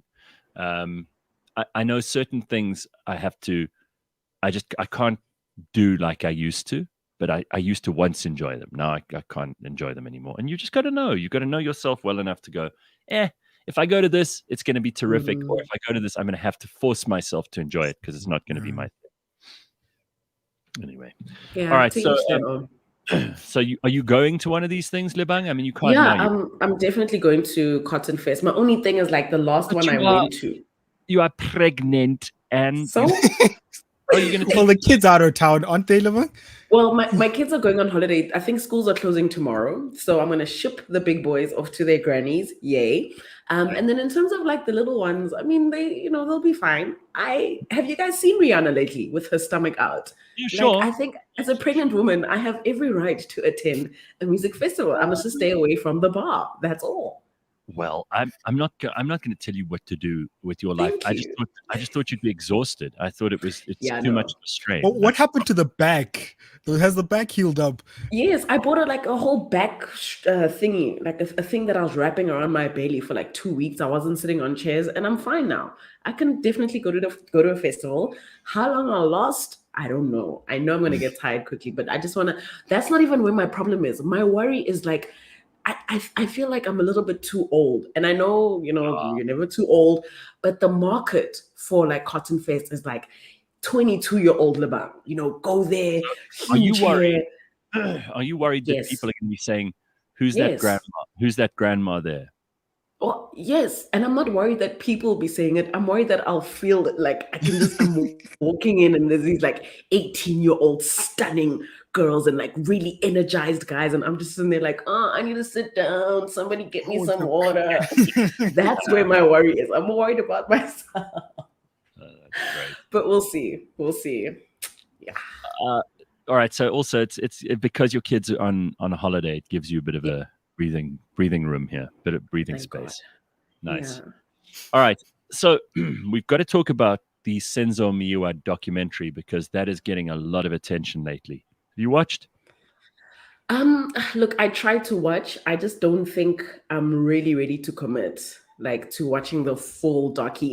It's right now, as you're saying, there's too much hype. Everybody's talking about it. Everybody's got opinions, and sometimes you just get flustered with all of that. I want to just sort of give it a moment to sit and watch it and get my own opinion without being swayed by other people's thoughts on it. But there's really a lot of attention on it right now. People are, and funny enough, I think they're going to court soon. The guys that are accused, will be in court very soon. So it dropped really right at the right time. But from what I gather, it's just a lot of information being shared in this documentary that it seems like it's enough to, get these people arrested. But, this is South Africa. For me, it was like questions. I still had questions. Information was shared, but left me with a lot of questions. Did you watch it? Yeah, I watched it because I saw the trial was coming up. So I'm like, oh, okay, let's see the artistic side of it because I'm not going to watch the trial or follow it. But let's see the artistic side of it. Then I watch it and I'm like, but it leaves you just. Well, I think here's the thing you don't have an answer. It bothered me because they still talk about this mastermind, right? This person. That's what it left me with. So they say that because we were all under the impression when it all happened that Senzo Miwa was killed in a botched house robbery. That was what people said. Yeah. Then there was all kinds of speculation that there was a fight on the scene, that there were more than 2 people there. And then, there's more and more conspiracy theory piled on top of that. What's amazing to me is that the guys who are actually pushing an investigation and maybe even a private prosecution are like AfriForum. And AfriForum have got Senzo's widow, and they've got all of these people, and they're trying to help them get to the truth. But most South Africans are really interested in, and I mean, I am, what actually happened there, because this was such a publicized thing. I remember how heartbroken the country was, how everyone was talking about this, everyone was thinking about it, and nobody really knew what had happened. There were allegations that it was, a kind of, there were gangsters in very, very dangerous positions all over the country, very, very dangerous people who are in charge of the criminal underworld who were involved in all of this. I would be a liar if I told you I wasn't interested in what eventually will come out of this. And it can't just have been like some botched house robbery. I'm sorry, I don't buy that at all. Right? Yeah, no, I remember after it happened, if you know anybody personally from Spreadview or Vosloorus, everybody had the same story. Everybody knows exactly what happened. And they would tell you quite openly, oh no, we know what happened. It's common knowledge in Vosloorus and in Spreadview. Everybody knows who was there. They just know what happened. I mean, they're not going to say what happened because snitches get stitches, but they know exactly what went down. And it's not a secret is the scary thing. They're just living amongst these people that conducted this violent crime. And unfortunately, nothing's happening to them, to the point where Senzo's father, I think, when did he die? 2019? From heartbreak of what happened to his son. And watching this documentary may be a little bit triggering, but it seems really good. So I'm glad Netflix are also doing some stuff, some local productions. And I see a lot of people here, Simpiwe, saying you should watch it. I binged it this past weekend. This is our Simpiwe Mtetwa. She says, have to admit that it's one of the best documentaries I've watched in a while. So there we go. Yeah, but Netflix did invest, $1 billion in South African productions? Yeah, 900 mil or something. Yeah, it's close to $1 billion. So we should be getting a lot of good stuff. Look, I don't think this thing's going to go away anytime soon. I'm glad that we now have an open road to private prosecution. So if the government does screw up its prosecution, that there are ways that this doesn't just get thrown away. If you're a connected individual and you're dangerous and you have a way to manipulate the judiciary, which could happen. I mean, it's not outside the bounds of reality. There are still ways that we can find to bring people to book on stuff like this. I think it's terrific. So well done to everybody involved in the documentary. It does, you're right, leave a whole lot more questions than answers. I only saw little excerpts of it. Someone sent me like a trailer, but I'll have to watch it now because I do want to know. I want to know what people know that I don't know. 100%. I want to be like those people in Vosloorus, who understand. They're like, yeah, those who know. I hate that though. Like they know, but they're not going to tell us. Like, come on, man. Dude, if they tell us, they get killed. Literally, if they tell us, they get shot and die is the thing. But they all know is the thing. Come on. Is this? Tell us. If everybody knows, then how do they know that you're the one who snitched? Nobody's okay, but you need one person to decide, okay, guys, let's now start telling the truth.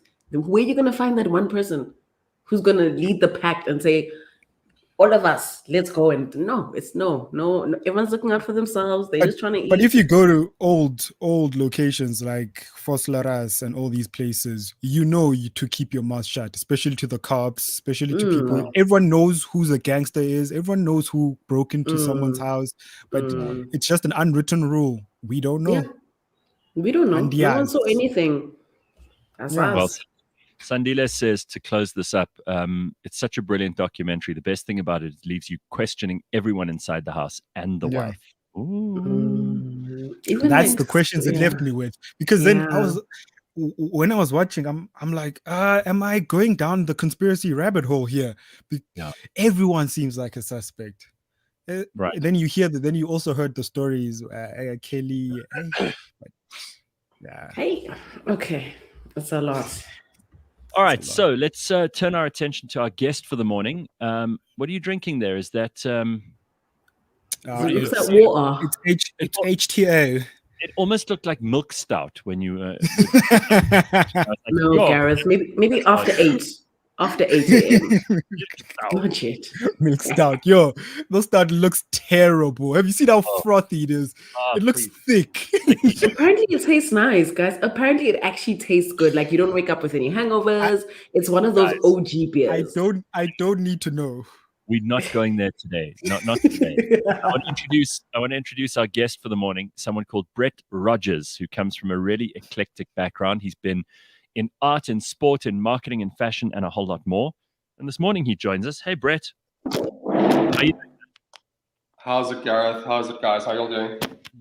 Good. How are you? I'm good. Not liking milk stout is the most un-South African thing I've ever heard. Not that patriotism is important, but not liking milk stout is very unlocal. You drink that shit? You like it? I do from time to time. I'm more of a, what shall we say? I'm more of a, Guinnessy. So I do like the stout side of things. And there's actually a really great local one called Harambe, named after that gorilla. That poor gorilla. Yeah. We will never forget. Yeah. Never forget. All right. So Brett, we've got a lot to talk to you about, but I just want to quickly give people a little bit of background because you do have an interesting background. So you were a Springbok swimmer and you've been involved in coaching and massage therapy and all kinds of things in your life, modeling, fashion. You've done brand and product marketing. Just give us a little précis when people say to you, at a dinner party, you go, so Brett, what do you do? How do you tell them that? My first response to that is like, I don't talk about that. Basically, I don't know about you guys, but I hate talking about what I do. It has so little relationship with who I am. But that being said, it depends on what I'm most interested in at the moment. So whether it's the topics that I'm talking about at work or whether it's a particular thing that I'm interested in. So with massage, I still massage. I still do that on a weekly basis. It's actually an art, now. It's become something really quite interesting. So, then I'm interested in talking about massage therapy, but in general, I call myself a multi-person because I think I'm, they used to call us slashies back in the day. With this / that.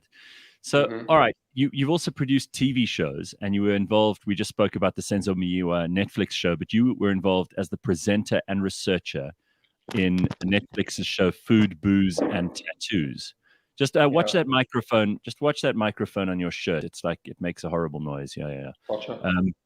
And so you've got a lot to talk about here. I mean, there's plenty that we can discuss with you. We'll get into the gender diversity thing with brands in a second. But what for you is the most interesting stuff going on in documentaries and TV and in production at the moment? Are you still doing a lot of that, or is that something that you've also left behind now? Well, I mean, unfortunately, the show lost its legality somewhere along the line because the production company cheated the government, and so when they cheated the government, they lost the show, and so I lost that show, unfortunately. Oh, wow. But I'm always interested in what's happening on TV and media. I'm addicted to media, and I think perhaps what's interesting me the most is reaction stuff, reaction channels. I'm like an emotion addict. I love seeing emotion. I love seeing, a lot of my history is in like reality TV. I love RuPaul's Drag Race, and I love competition cooking shows and all that kind of stuff because I love emotions. I love to see real humans. And I guess that's what I like about reaction channels. And I think reaction channels are perhaps one of our futures. So in other words, the stuff you like watching is exactly the opposite to the stuff I watch.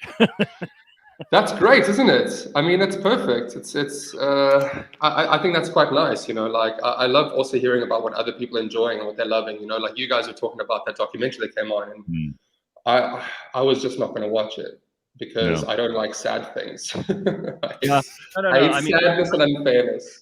I would rather watch like a Holocaust documentary than watch a cooking program. That I can tell you, without even thinking twice. But you're a fun guy. You're a fun guy. But this is what makes us all different.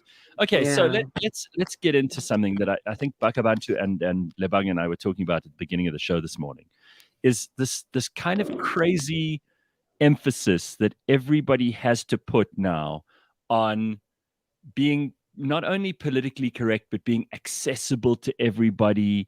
There has to be representation everywhere. It's inclusion and diversity.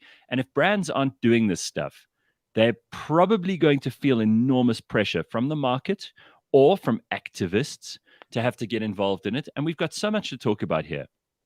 Let's just talk generally, for starters, about gender and brands.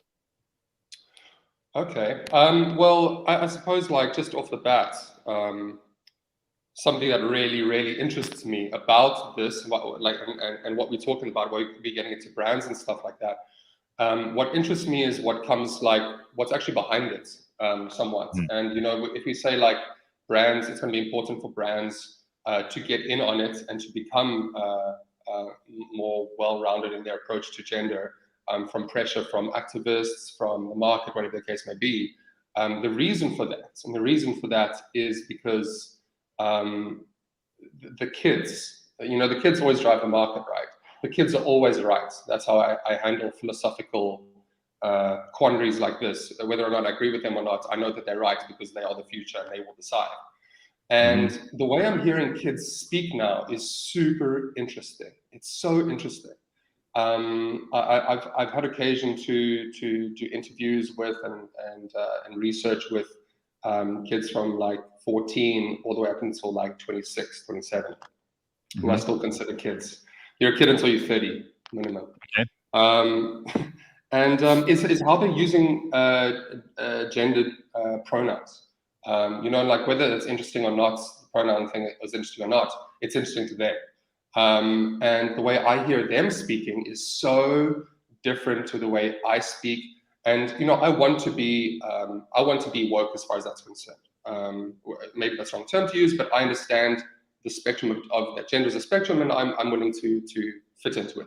But the kids are not using any gendered pronouns whatsoever if they do not know the person, and they're not doing it under pressure. They're not doing it for any other reason other than it's natural for them, and that is so interesting. If they see a person walking into a room without a moustache, or with a moustache rather, and a big beard, like myself perhaps, none of them are going he about that guy. If they see somebody, oh, who's that guy? They're not going to go there. They're going to say, who they? And I saw that happening around me, and I was absolutely fascinated by it, by the absolute truth of their language that dictates our future. You know, it's not belief or what we believe in, it's what language tells us. And if they are all speaking in those genderless ways, then the whole world is going to be genderless at some point, within reason, of course. Yeah, I mean, we had this conversation with Bakh'abantu. He says when he meets people now, he feels almost like he wants to start the conversation by going, what are your pronouns? And what is your sexuality? Which to me used to be like the rudest way to come up to someone, because the first thing you do to someone is say, hi, what's your name? Where are you from? What do you do? What kinds of things are you interested in? Yeah. But apparently, true identifiers. Right, but apparently that would be boring and probably quite rude. Rather go straight to like, who do you bump your genitals with, and what is your perception of your own gender? Well, where you bumping your uglies against has nothing to do with gender, as we know. No, but that's why I separated the two out. So I'm being distinct here. So I mean, at the same time, I heard you. How do you perceive your gender? And it is a perception thing, because you get people who are now perceiving themselves to be, whatever it might be. They're somewhere in they're gender non-binary, which to me is a complicated thing to understand. They still want pronouns he, him, or she, her, but they're gender non-binary. So there's a lot that we have to understand here still. This is the way that people introduce themselves to each other. Is this how it happens now? Is Bakh'abantu on the money? I don't think, look, what Bakh'abantu was talking about was about like how he feels he needs to approach a person rather than what is happening. And in my experience, what is happening is that nothing is happening. You're not talking about that. People are not giving a damn about whether or not somebody is this gender or that gender. That is the point. More importantly, I think, is that it doesn't matter to the conversation at all. But then we shouldn't be having a conversation about pronouns at all. Either it is important or it isn't.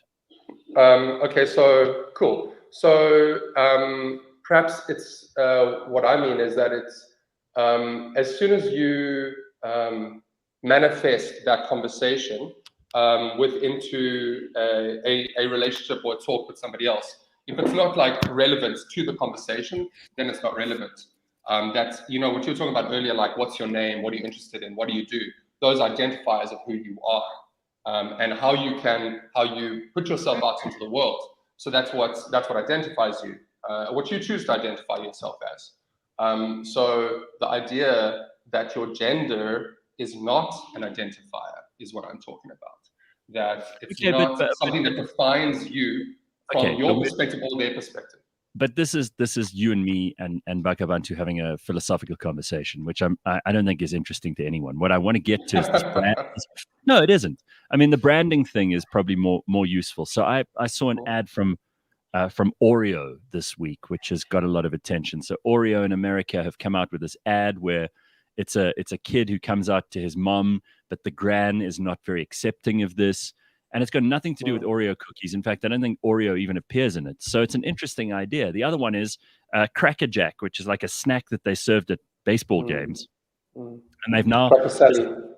they've decided that no, it's Cracker Jill. So they've decided that Cracker Jack is just way too male. And now they need Cracker Jill. And they've got this really, really awful song that's like, because they used to go take me out to the ball.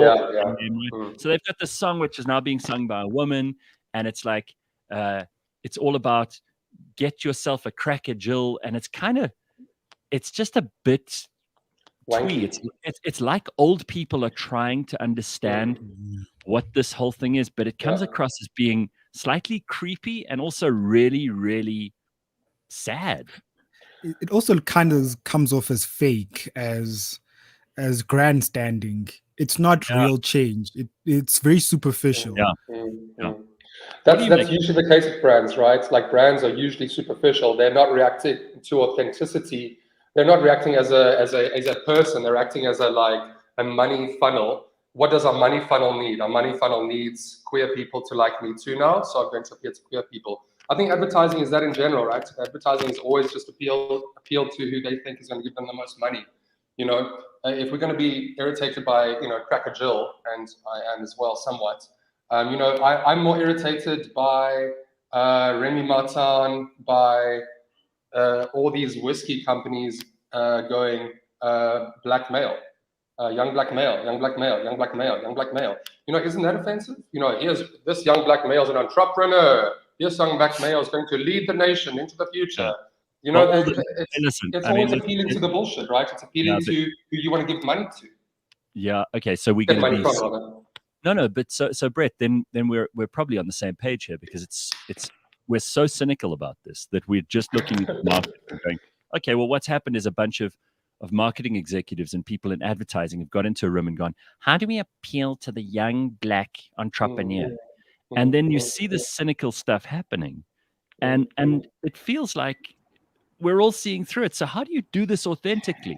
Like, how do you actually, how do you get involved in these discussions, which you can't ignore as a brand? If you ignore them, you know what's going to happen? You're going to be pulled in by either one of the two sides, by the people who hate the pronoun stuff, or by the people who absolutely need the pronoun stuff in order to exist. So you've got to make a call as a brand, and it's very scary for people who are in charge of marketing. Something that there's that chicken brand, the local chicken brand in South Africa, that did a They commercial this last couple of weeks. I don't know if you guys saw it. Yeah. Oh my gosh, it's absolutely brilliant. It's a beautiful piece of work. So it's a young, I'm going to say girl, because you know that's how she's presented.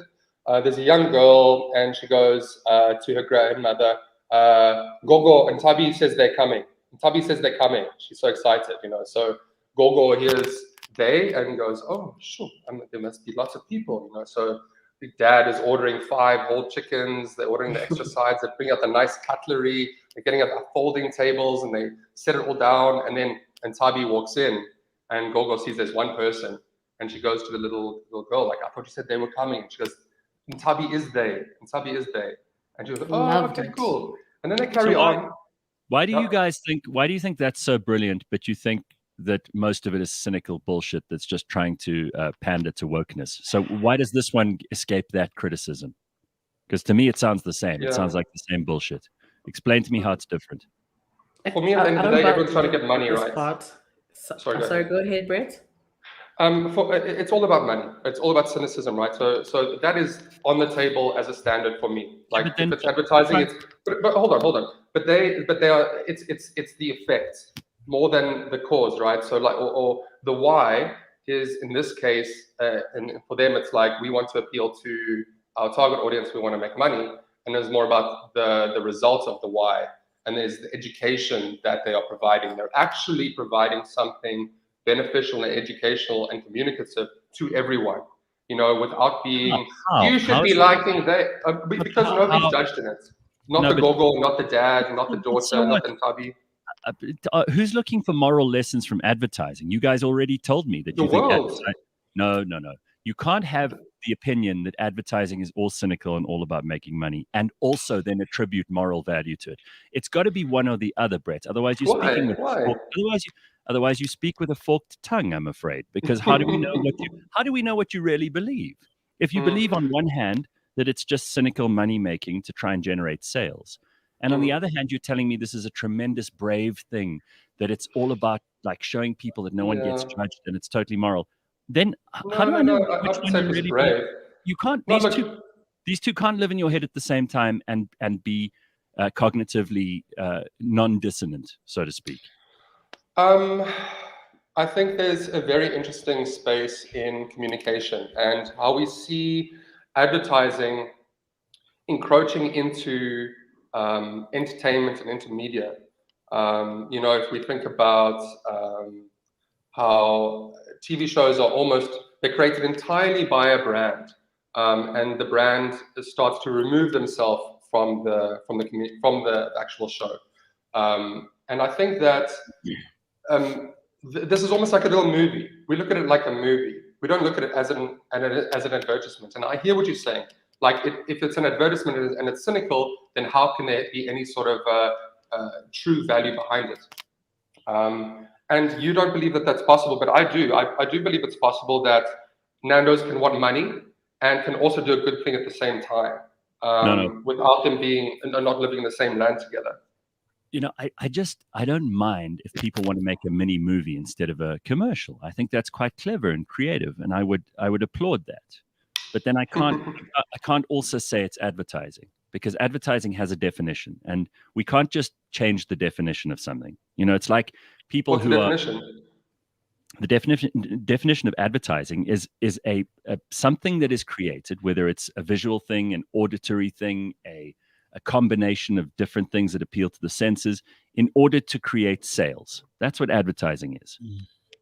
Right? Cool. So Agreed. that's the definition. We can't now go back and revise that to include moral lessons in non-judgment in society where things are in a state of flux. It just sounds like we don't know what we're talking about and we're making it up as we go. So I want us to take this seriously. I don't want you to get the wrong impression that I'm trying to just dismiss it. I think it sounds like a really good idea if people want to opt in for it. But the problem is that I see a lot of these brands doing things like Cracker Jill, and it just sounds so like it's so dumb. It's pandering. And pandering is so disrespectful. You know, it's like when white people go, I also have black friends. Or they say, I know some gay people. It's the most pandering, obvious, see-through, transparent bullshit. And I don't think that people, especially young people, are dumb enough to just accept that at face value anymore. They're going to only accept things that they believe to be authentic. And so much of the stuff isn't authentic. Mm-hmm. You're absolutely right, man. You're absolutely right. And if you're talking about Cracker Jill, or if you're talking about a new range of Barbies that are genderless, or if you're talking about... They put the Barbie in the wheelchair, and now we're suddenly going to think, well, you know, thank God Barbie's doing that, because the problem with the world was that there weren't enough wheelchair Barbies before. That was always the problem. It's like wheelchair people would have got so much more respect if there were just Barbies for them. Come on. I don't disagree. I disagree. I think two things are important. I think names are important and representation is important. You know, we need role models to showcase. The proof point is this country. You know, that we need role models to prove to other people that things can be done. That's why people are worshiping Trevor Noah.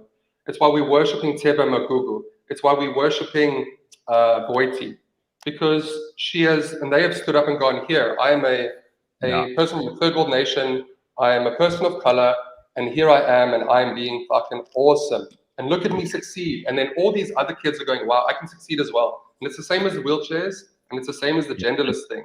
And then because they're human beings, at some point they screw up or something goes wrong. Or, you know, we've got countless examples of celebrities all over the world, like Will Smith just recently at the Oscars, who let people down. And then what? Suddenly all those people who were looking to them as role models are just dismissed. Oh, no, but it was, you know, maybe you just chose the wrong role model. I think the problem is you said we're looking for names, right? And it is interesting. We had this conversation again just before you came on, that the very people who are telling us what their pronouns are and telling us what their identity is, and identity is central to so many people, right? Those are the very people who will make up their own new name. Like, now I want you to call me Kylo. So what is it? Are we to take you extremely seriously in your identity because you're telling us that you are a they, them, or whatever it might be, which I'm happy to do. But then you also want us to know that you're so fickle that your name change indicates that you just decided to dismiss your whole previous personality and everything else that you were, and you're just going to take on the name of a car because that's what you think is cool. So I can't seem to figure out whether this is serious or whether we're being played here. That's a beautiful question, Gareth. I wonder myself. I wonder about every social movement that happens along these lines, whether we are being played or whether we're playing ourselves. And I try to look at these things as to whether they make me feel right or not. If I feel like goodness and kindness and benefit can come from it. When you were talking about names just now, I think that's a different topic. When I was talking about names, I meant the naming of things. But you know, I hear you on the like. I'm now Kylo, and I am gender free, and I'm now an artwork, and you can refer to me only in the... Sure. I like that. I think the problem is feel. You just used the word feel. You said, how does it make me feel? And I think too often we're so wound up and caught up in our own feelings that maybe we're not thinking anymore. There are actually meanings to certain things. The word woman means something. And when a trans woman participates in sport against other women, and then everybody regales that person as being brave and heroic and courageous and all of those things, because it seems to be a fairly common occurrence right now. There are a lot of trans women who are taking part against women, and then we are told that the definition of women no longer matters. I think these things do matter. I really do, Brett, because otherwise, how do we know to attribute value to them or not? I mean, if this is gold and this is mud, and someone says to me gold is mud, then how do I know whether I've bought something that's valuable or not? Well, then it's an NFT. Well, listen. By the way, Lebang has just sent me a message to apologize. The internet is failing her, so she's going to be off the rest of this discussion. But do you understand the frustration from the point of view of people who are not part of like the activist community? You know, like there are lots of people who want to be a part of that community for whatever reasons. They might feel a sense of community. That might be why they're in it. It might be because they genuinely understand. They get it. They have family and friends who are in that community. They want to participate in it actively and vocally, which I think is tremendous. And if anything, the world of 2022 is a world where nobody needs to be ashamed of who they are. I love that. I think that's magic. However, for those people who are not in the community, in the bubble, talking that language, you know, the they, them, the having these discussions around gender identity and stuff, which most people are not that interested in because maybe they're just cisgender. They just don't, they don't think about it very much. Those people need to understand whether we must take this seriously or whether it's just a trend. Like the goths were a trend when we were. Remember when we were at school? There were those kids who used to have their hair dyed dark black. They'd wear the makeup, the heavy makeup on the eyes. They'd wear leather. They'd have spike collars. They'd have the boots that would go up to their knees or even higher. And they were the goths. And then they grew up and they became normal adults at some point. And we want to know, and I want to know, do I have to take this thing seriously and understand it? And do I have to watch brands doing flick flacks and somersaults and trying their best to do everything to please this community and take it seriously? Or is it just a fad and a trend? And in 5 years' time, we're going to be laughing about it. I mean, from my perspective, I think those people who are not having these conversations and it's not part of their everyday life, and those are the people that make the world go round. That's 90% of people. It's I think that for them, it's important for them to listen and to hear it and to believe it to be true. That's what I think. I think also, however, that there's a disingenuity from many in cultures, within communities that are not genuine, and they're not truthful to the cause of social justice, and they're not genuine to themselves, and they're lying to themselves and they're lying to everybody else. And I think part of that is the cruelty that can come from places that from people who are non-binary or who are trans, who attack people who don't understand them. And the people that don't understand them are people that you're just referencing now. And those are the people that are getting bullied and they're getting attacked and they're getting ostracized from society. And that is not okay. But absolutely, I believe gender for an absolute is spectrum now. And I think it will be really interesting to see, I've mentioned this before, about being authentic within a place, that it's like with branding now and marketing and advertising, I think authenticity is everything. And I think that's where the Nando's thing came through so well and Cracker Jill comes through badly. But I would love to see brands start to just not talk about it in that kind of way, not to show off about it, not to virtue signal it. I love what Scottish Leader do with Nakane, because they're not out there going, look, he's a gay, we've got a gay ambassador. They've just got, hey, we've got this awesome ambassador. No, but he's doing his thing. That's where I wanted to jump in. I think, what you've showed me, Brett, is that whole, like what you said about kids evolving not to use pronouns and whatnot. I think that's where the world is moving. Let's not point at it. Let's not like what Gareth hates is me. Like, look at me. I'm cisgender. I'm this. I'm a rainbow. We don't want that. What we want is just carry on by your daily life. If I don't call you by the right pronouns, you can correct me. There's a fine line there, but it's not the most important thing. It doesn't break the world. If I say she instead of he, or if I say them instead of they, or whatever. And Bakh'abantu, you don't have to please me. Who the hell cares what I think? The problem is that all around us, what you two have just said is just not. It's demonstrably not true, because we are constantly shown this is the first trans astronaut. This is the first female black Supreme Court justice. This is the first. So we're told that this is important and significant. And in the same tone, in the same sentence, sometimes people are like, but it's really not about me. There is an argument for representation, Gareth, for having someone like Trevor Noah out there. But for me, the line where it gets too much, it's when we start. Let's be clear. Trevor Noah got his job because he's good at it. That's what I was going to say. Nobody lost the message.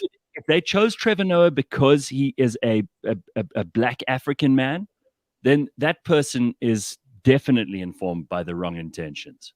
That's the disingenuity I think Brett is trying to lead to. Now, what we need to know is that you can have, like being a child about this, Spider-Man. So in comics, they introduced the black Spider-Man. But the way they did it, they didn't just take Peter Parker and make him black. They introduced an entire storyline where this person has their own road, and the fact that they're black is like a secondary or a third thing. It's not the most important thing about them. This is a horse shit example, and I'll tell you why. Because when I grew up, the only Spider-Man there was Rabubi, and he didn't speak English. And there's no way you're that old, Gareth. There's no way you're that old that Rabubi was your first Spider-Man. I'm older than you, and I knew Spider-Man, bro. I swear to you, the first Spider-Man and the only one I knew in my childhood was Rabubi, and I didn't know that Spider-Man was white, and it didn't bother me, and it didn't make me like him any less. Because you're white, bro. That's why you didn't recognize. But for everybody else who doesn't have a wheelchair Spider-Man or a black woman Spider-Man, they do notice that he's a white dude. Go for it. I mean, I'm not saying that there's anything wrong with those people who want those things and the people who give them those things.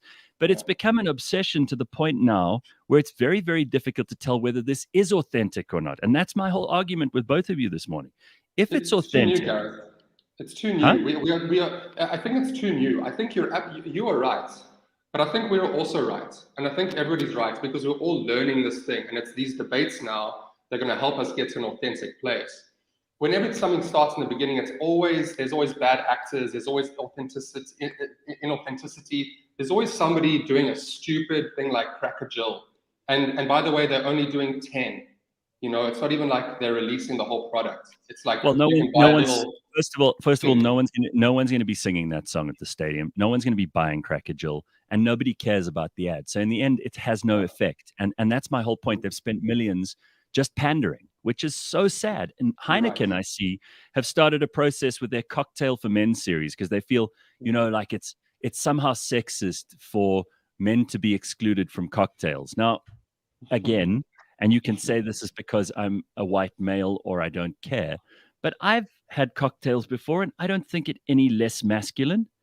And I can't imagine the kind of insecure, sad, pathetic man who couldn't order a drink that he wants just because he's worried about what everyone else thinks. And if you think that that's hard, ordering a drink, I have bad news for you. You're going to have a very tough time in the workplace one day and in society, because not everyone's always going to be nice to you or say, what a great choice of drink. If your choice of drink is something that you're ashamed of, you've got much bigger problems. So Heineken, what are you doing? Cocktails for men. That Heineken thing wasn't about the men, though. It was about the women. Who's sitting around applauding them for it? No one. Yeah. Well, other advertising execs are maybe applauding them, but that's about it. Advertising execs applauding each other, and nobody else cares. Yeah, you're right. I mean, look, the cocktail thing. Yeah, I mean, that's a twee thing. I went through to like a slightly bourgeoisie area last week, and I went with a girlfriend, and she ordered a cocktail, a gin and tonic, and I ordered a gin and tonic, and she got a pink one and I got a blue one, right? And lots of the country are like that. Lots of the country like that. You must have been so cross. I mean, well, I wasn't so cross, right? But I was observant. I did see it.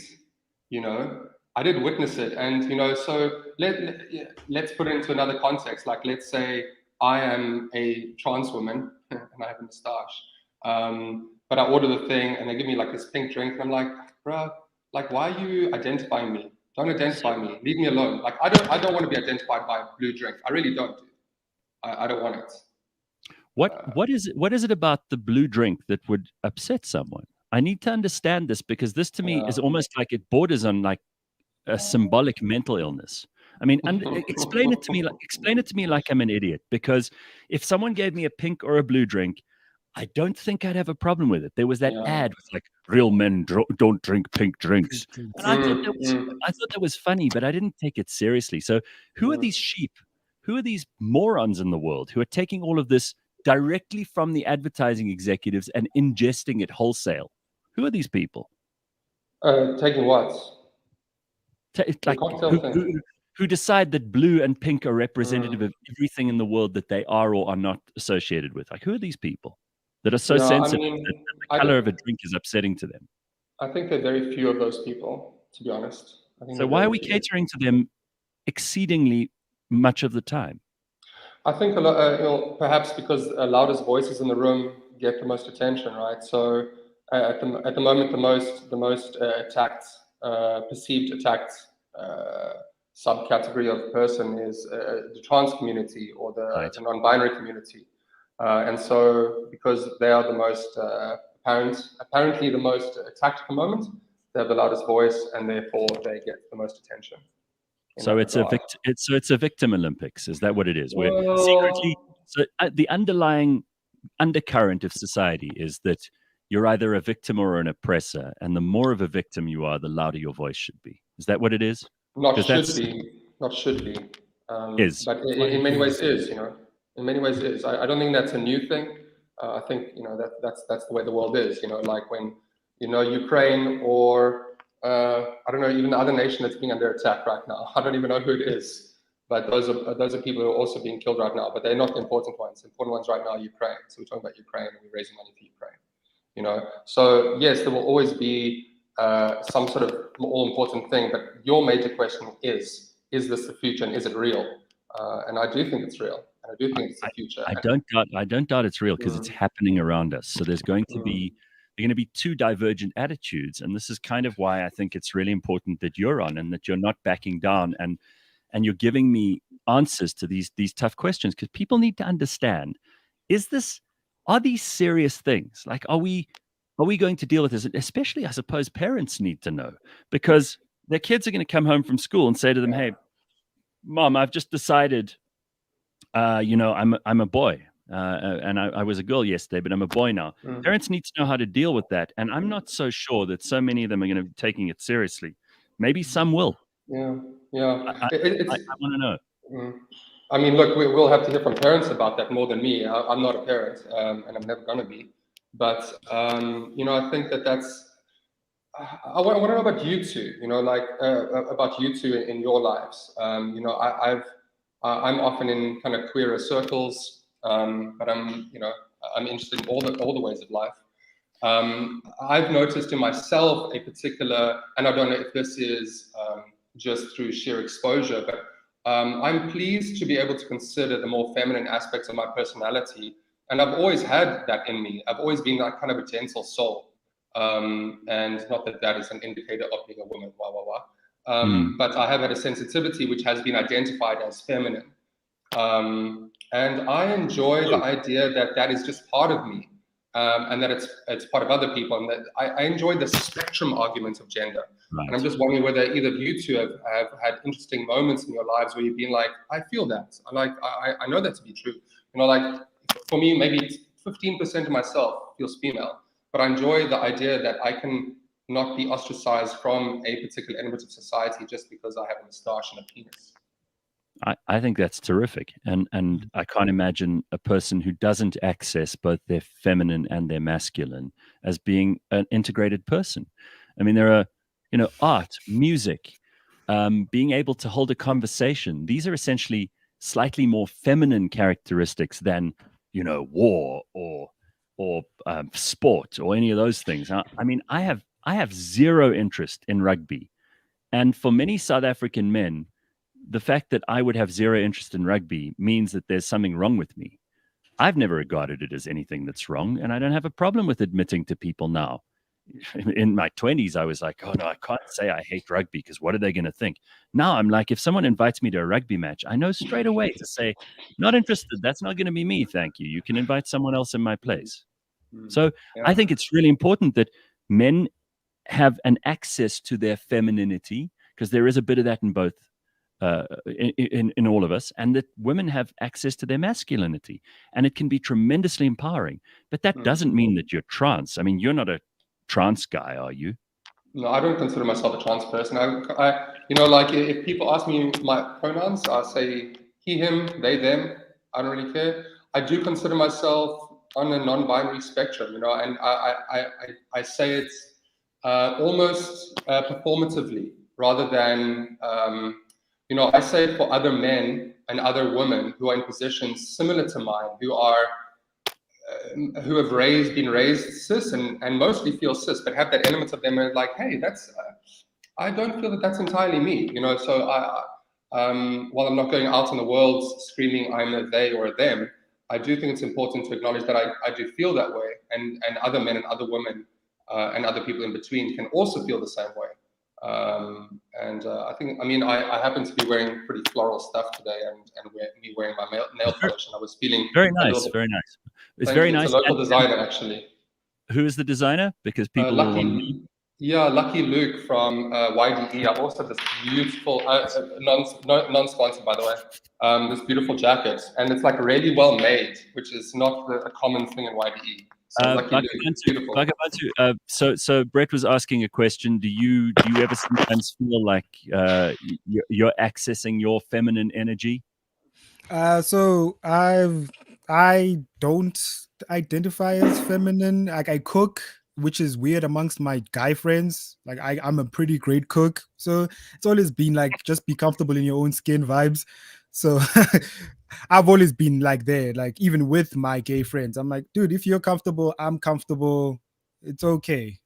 It's all kosher. But the minute it starts being grandstandy and you start trying to convert people, even with religion, for me, when you start converting and start being culty about it and start being, that's the only interesting thing about you.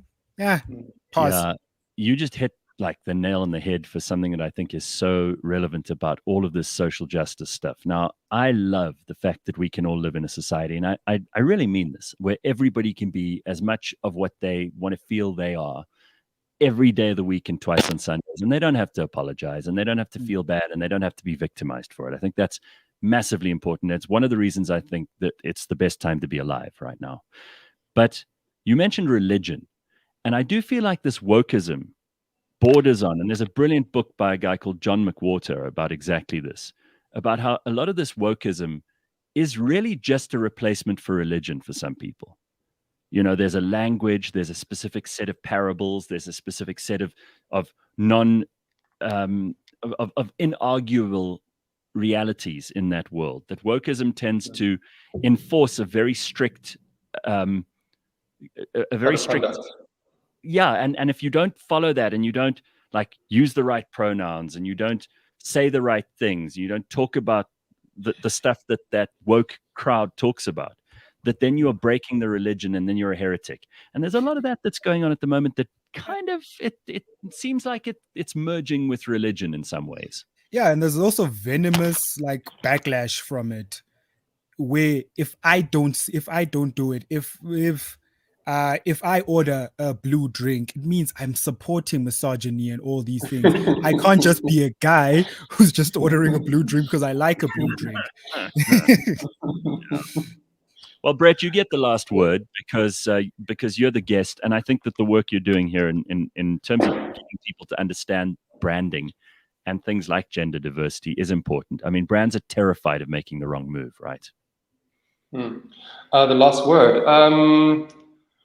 Look, I think if I'm going to say anything as the last word, it's stay true to yourself and don't lie to yourself. I think in all things, knowing yourself, knowing your own mind is incredibly difficult. And I think that a self-analysis is really important on a daily basis. And I think that if your listeners can engage in some self-reflection and analysis, that they'll find themselves happier during the day. Very good. Thank you very much. It's been good to have you on, and I appreciate your insights this morning. You can find out more, Brett. Where can we get you on the social medias? Yeah, cool. You can. There are a couple. I hope you don't mind. I'll be very quick. My personal one is at BRR Rogers. So that's at Burr Rogers. That's on Twitter and Instagram. And then on Instagram is one of my awesome work projects called at @thisin__. And then I mean that's really super cool stuff. We do a lot of analysis of this kind of thing. And then finally, I do a weekly insights mailer. Which you can get snacks at haveyouheard.coza, and then I'll subscribe you to that. It's super fun and interesting. Good stuff, man. Thanks very much for being on the show. We're going to have to call you up again sometime. It sounds like this is a conversation we've just started. I appreciate you guys, and I really want to talk about vasectomies next time. Yeah, I'll talk about vasectomies. That's a good idea. All right. Later, dudes. Thanks, eh? All right, bro. Thanks very much. There we go. That's the end of the show, everybody. We will see you tomorrow at 6